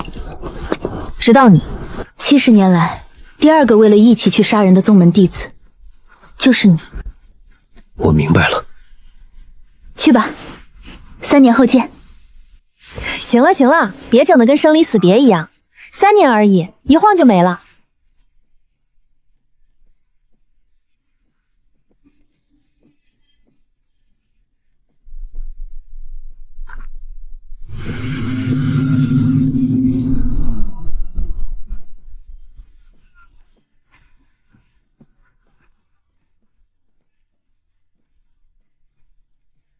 掌柜，这位公子想看点什么？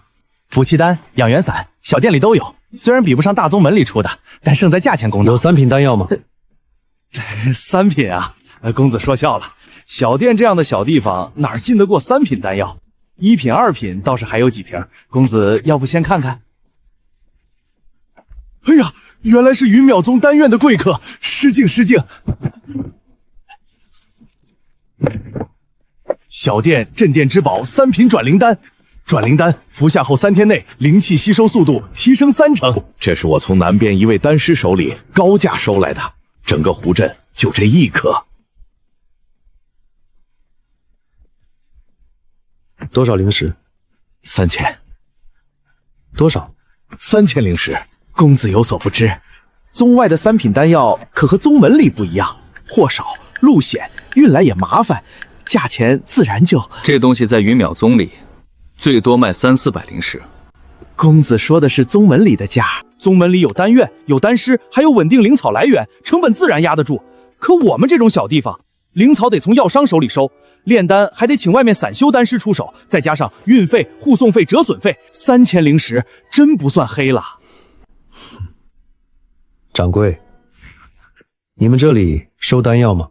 收，当然收，1品2北都收，品相好的话，价钱都好谈。4品呢？您说4品？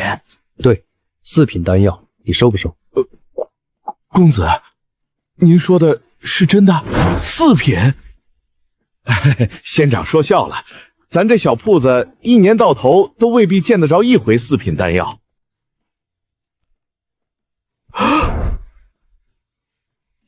这是4品龙纹丹，认得？认得，当然认得。4品丹药里，龙纹丹算是最稳的几种灵气丹之一。中阶龙纹丹药力比寻常4品下阶强出1截，若是放到云山城那等地方，也有人抢着要。仙长，这丹药我收是想收的，可我收不起。市面上4品中阶龙纹丹，少说也得3万灵石。您这枚药相极好，真要放到拍卖行，只怕还能往上抬一抬。可我这铺子真拿不出这么多现灵石，就算把前后院都卖了，也只是勉强够数，生意就没法做了。灵石没有，别的呢？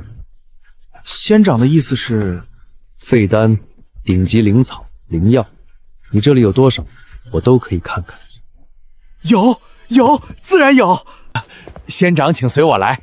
别看小店不大，药材的底子还是有些的。这些年收了不少灵草，有些卖不出去，就一直堆在库房。还有几株3品灵芝，都是压箱底的好东西。至于废丹也存了些，都是放久了灵性散去的老货，平日里留着也没什么用。带路吧。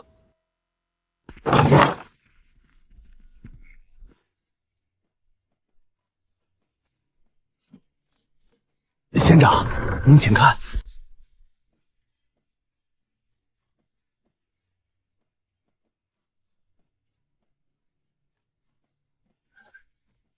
这是我这些年好不容易收来的3品血纹灵芝，平日里我都不舍得卖。今天若仙长看得上，一并打包带走。废丹呢？仙长，这些东西可还入眼？都要了。好，仙长果然爽快。这么多东西，仙长怎么带？仙长若是担心收纳，小店倒还有件宝礼能送。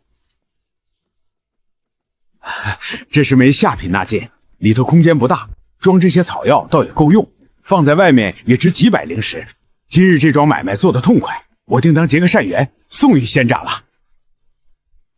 纳戒这东西在宗门里不算罕见，可我还真没有，如今倒正好解了燃眉之急。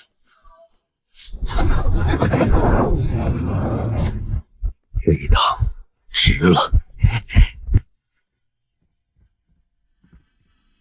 这是高阶法剑。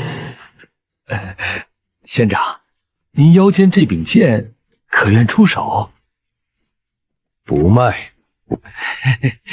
70万灵石，若仙长肯割爱，我便是变卖家大，也替您筹来。我说了，不卖。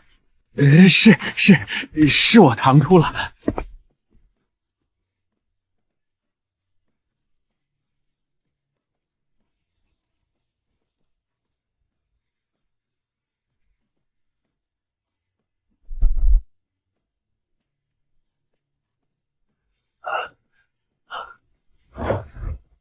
炼气境3层左右，不算强。跟了一路了，还不出来？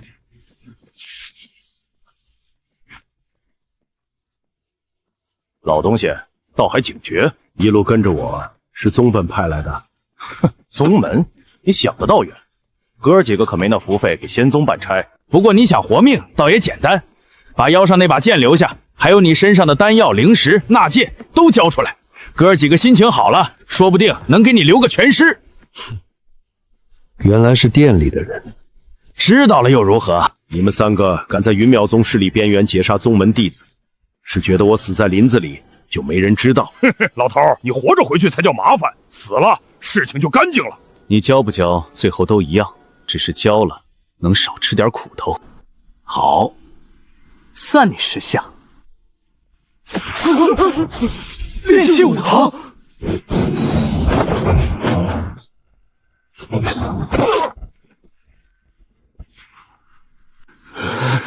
你藏修为！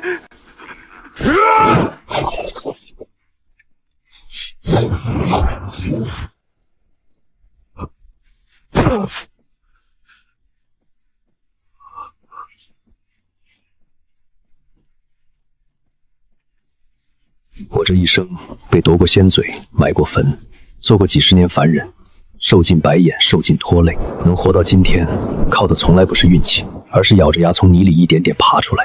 有些人若只是坑我几块灵石，我未必会回头。可这掌柜起了杀心，那就不一样了。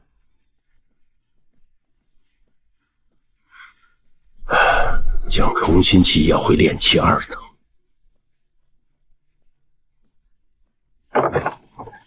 仙长饶命，是我鬼迷心窍，是我有眼无珠，您大人大量饶我这一回，我愿意赔。店里的灵石、丹药、药材，您看上什么都拿走，只求您留我一条命。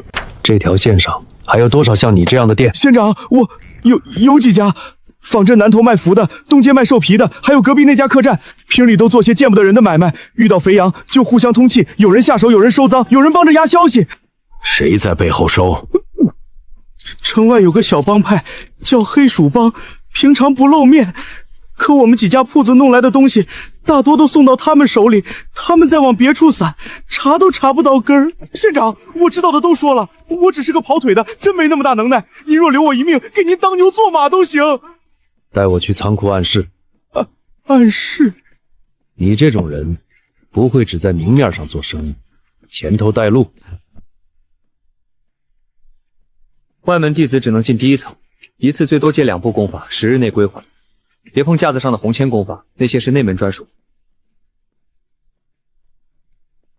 聚安吐息诀，凡阶下品，最基础的呼吸吐纳功法，修炼速度慢，适合无灵根凡人强身健体。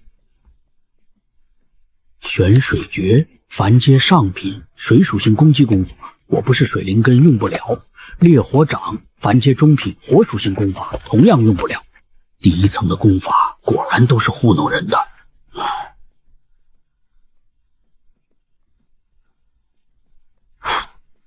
百脉通明诀，暗室。你这种人不会只在明面上做生意，前头带路。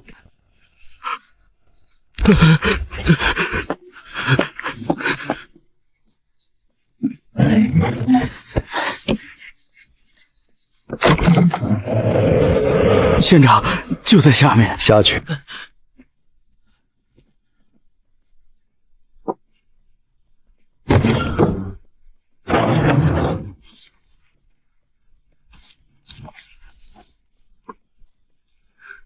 县长，东西您都拿了，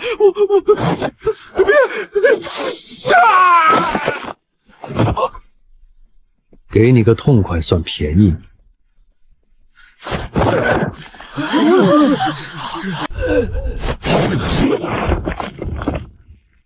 黑店，这老掌柜真干了劫杀的事儿，连云淼宗弟子都敢下手，这是活腻了。那老头是谁？看着都快入土了，手这么狠。狠？你没看见吗？人家把店都抄了。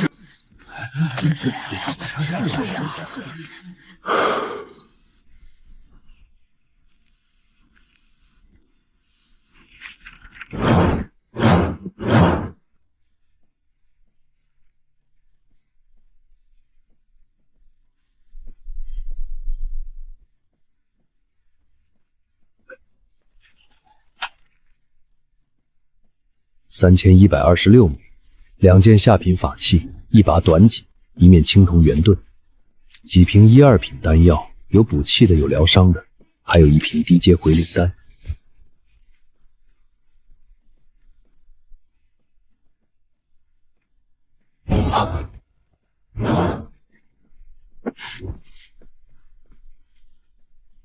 还撑什么？把储物袋交出来，爷几个还能给你个痛快。你们敢动百草阁的车，进了云山城，一个都活不了。哼哼哼，活不活得了，等爷先拿了东西再说。我原本不想管闲事，山门外的是非掺和进去未必能落好，可这药匣一出现，意思就不一样了。这伙散丘劫的不只是路，更是药材生意，而我眼下最缺的就是这条路子上的门。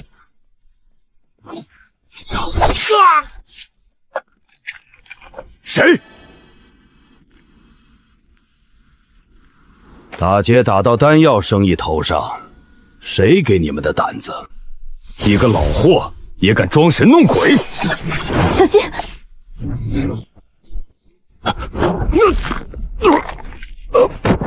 会！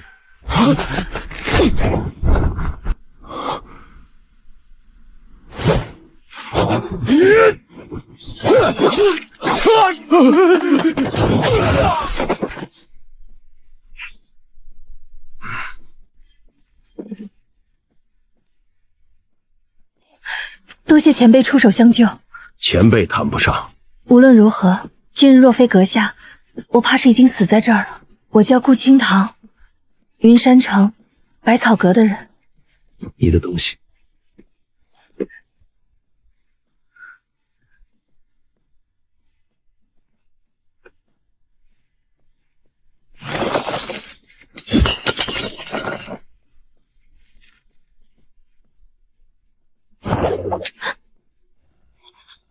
黑牙帮，这伙人盘踞在云山城南坊巷，明面上替商行护货，暗地里劫盗灭口，什么脏活都干。最麻烦的是，他们跟城里几家大商行关系不清不楚，上头有人罩着，寻常散修根本不敢惹。你这车里到底拉的什么，值得人家这么大费周章？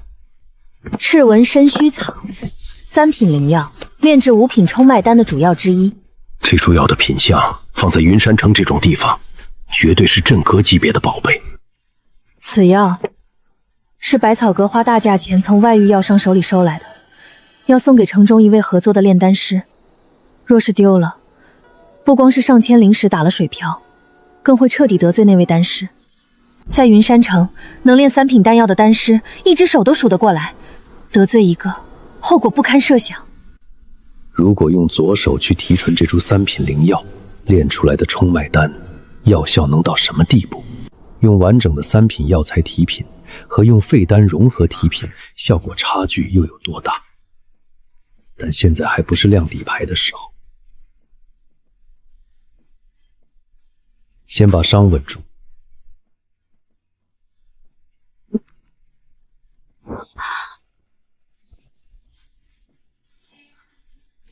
叶道友，我想请你护送我与这株灵药回云山城，事成之后，百草阁必有重谢。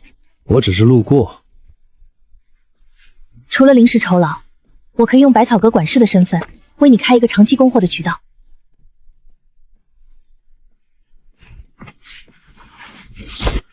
城中3足鼎立，城主府掌管城防税狱，是官面上的主宰；百草阁主营灵药丹材，是正道生意的龙头。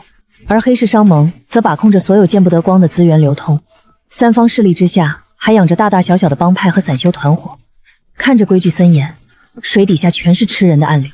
来说了，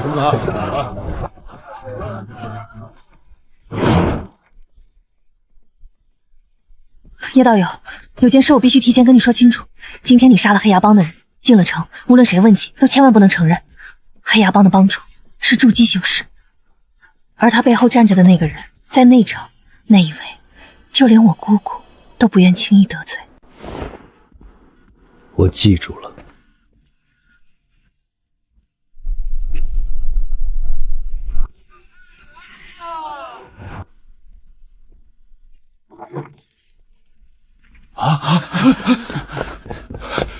清堂小姐，这是怎么回事？其他人呢？路上遇到劫匪。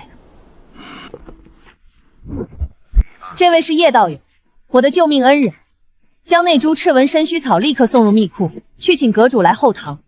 阁主正在会客，怕是……告诉姑姑，车队的人死了5个，他会来。有意思。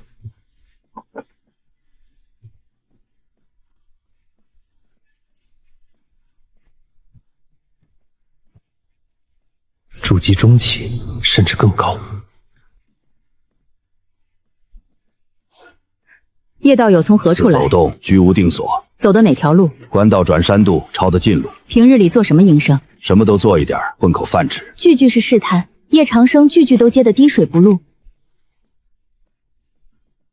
去查，3日内谁经手了3号车队的出发文书？百草阁平日里收不收品相特殊的丹药？叶道友，此话何意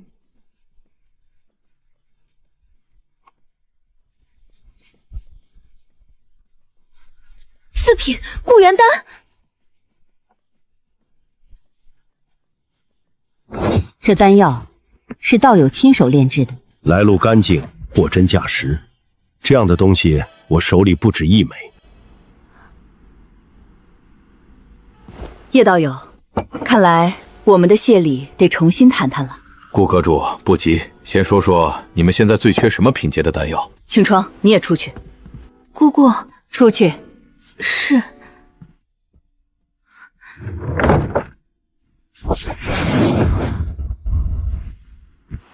叶道友，这枚丹药可否容我细观？请便。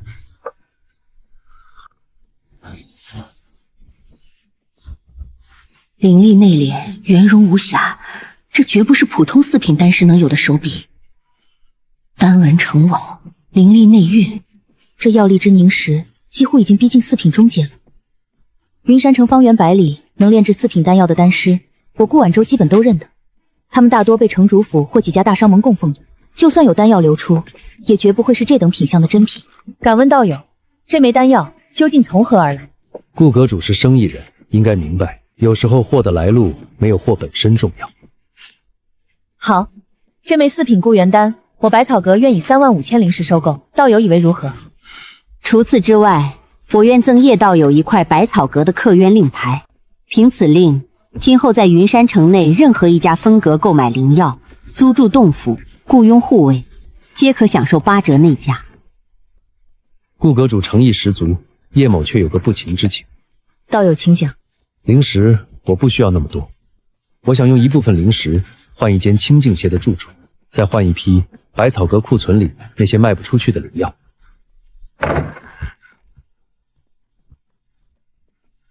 我听到了什么？不要灵石，要去换那些卖不出去的破烂，这人是疯了吗？叶道友，你确定？确定。我这人修行需要个安静地方，至于那些药材，我自有用途。好，我做主了。西城有我们百草阁一处闲置的小院，带一口灵眼，足够清静。我便将那座院子赠与道友，另外再付你5000灵石，剩下的2万灵石全部折算成积压的灵药和废丹，你看如何？如此，多谢顾阁主。道友客气了。日后若再有高品丹药，还望道友能优先考虑我们百草阁。一定。对了，叶道友，3日后，城中黑市商盟会牵头举办一次小丹会，届时城中不少丹师、药商乃至城主府的人都会到场。道友若有兴趣，我百草阁可替你安排一个身份入场。有劳顾魔主了。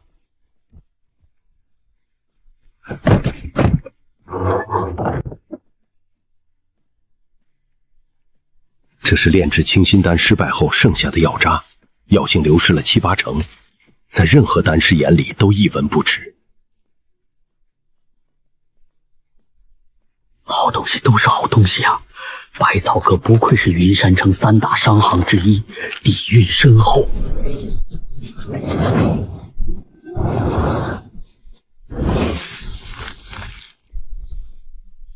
4品下阶固元丹发了，这下真的发了！这哪里是被流放，这分明是被放出来捡钱！自己如今最大的瓶颈，已经不是炼气境的灵气积累，而是这具身体的承载力。这具身体毕竟死过一次，根基亏空的厉害，肉身强度跟不上，就算有再多的丹药，也只是镜花水月。必须想办法强化肉身。可断体功法向来珍惜，而且耗费巨大，眼下根本接触不到，怎么办？适用于炼气修士，可补气养神，温养经脉，强健体库。丹药药力刚猛，如同虎狼，容易撑爆身体。可若是能用这些灵膳长期温养肉身，打好根基，再配合灵牙对多余药力的吸纳与反哺，说不定能走出一条与众不同的路，为日后冲击断体境打下最坚实的基础。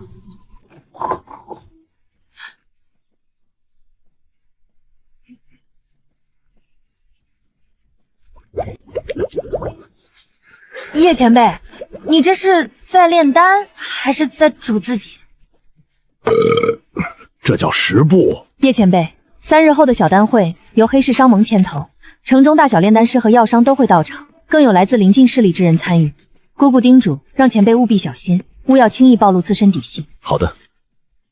小丹会，黑市商盟做动，这可不是寻常聚会。这种场合通常鱼龙混杂，却也蕴含着机会。既然是丹会，定会出现大量丹药药材以及旁人眼中的废丹。灵种现下正值快速成长阶段，对灵气的需求量惊人。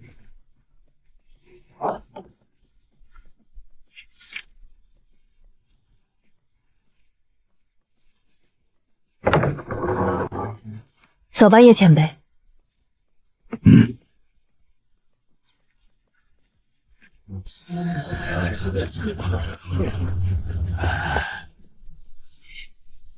百草阁客卿面积未愈。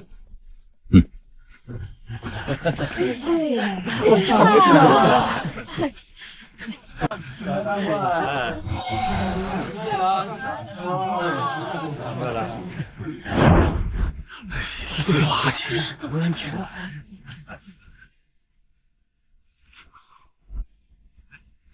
这些废丹中有3枚残丹的核心药性竟未完全溃散，其中1枚暗红色碎丹，残余的火属灵气极为浓郁，内核纯度不减。灵种若能提传吸收，不亚于1枚完整的2品丹。另外2枚则蕴含着罕见的寒热相冲药性，这正是灵种最爱的养料。在这种场合，对一堆垃圾表现出太大兴趣，只会惹人注目。那批药性变动竟隐隐超出了1品范畴。叶前辈，你一直看这些，可是发现了什么？你觉得这丹会上最值钱的东西在哪儿？自然是在那边。丹会里的真东西不一定总在最亮眼的地方。由本地炼丹师依次展示丹药，供与会者品评竞价。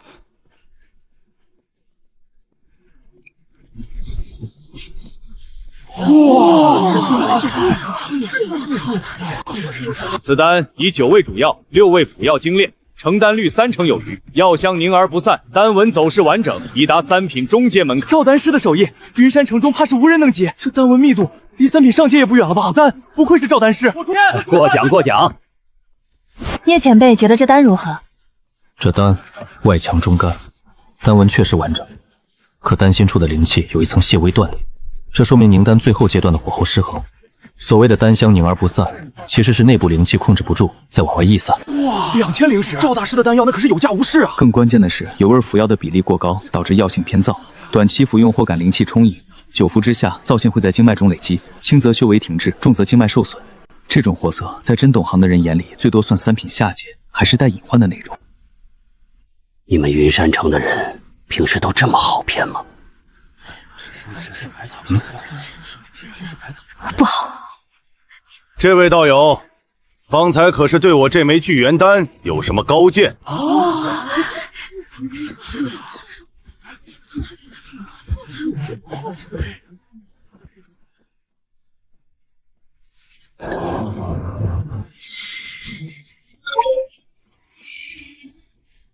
这丹外头做的确实讲究，丹纹走势完整，丹香凝而不散。可惜火候过了半分，收丹时急了那么一下，表层药性被硬生生锁死，丹心里头已经有暗裂了。现在看着饱满，灵气充裕，可过些日子，这丹药药性让炼气中期修士吃下去，运气好就是吸收不全，白花灵石，虚耗了这些年积攒下来的灵材。运气差一逆冲，丹田受损，修为停滞不前，也不奇怪。收丹时急了半息。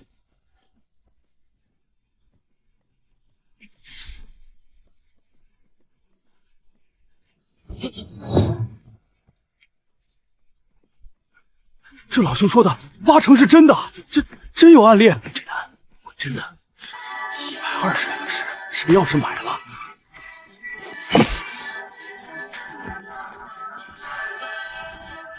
敢问道友师从何处？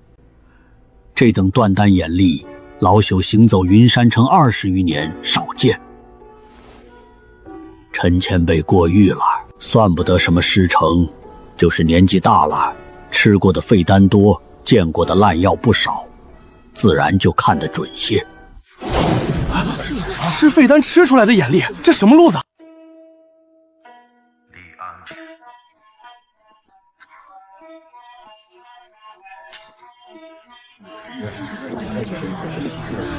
经脉逆冲，丹田受损。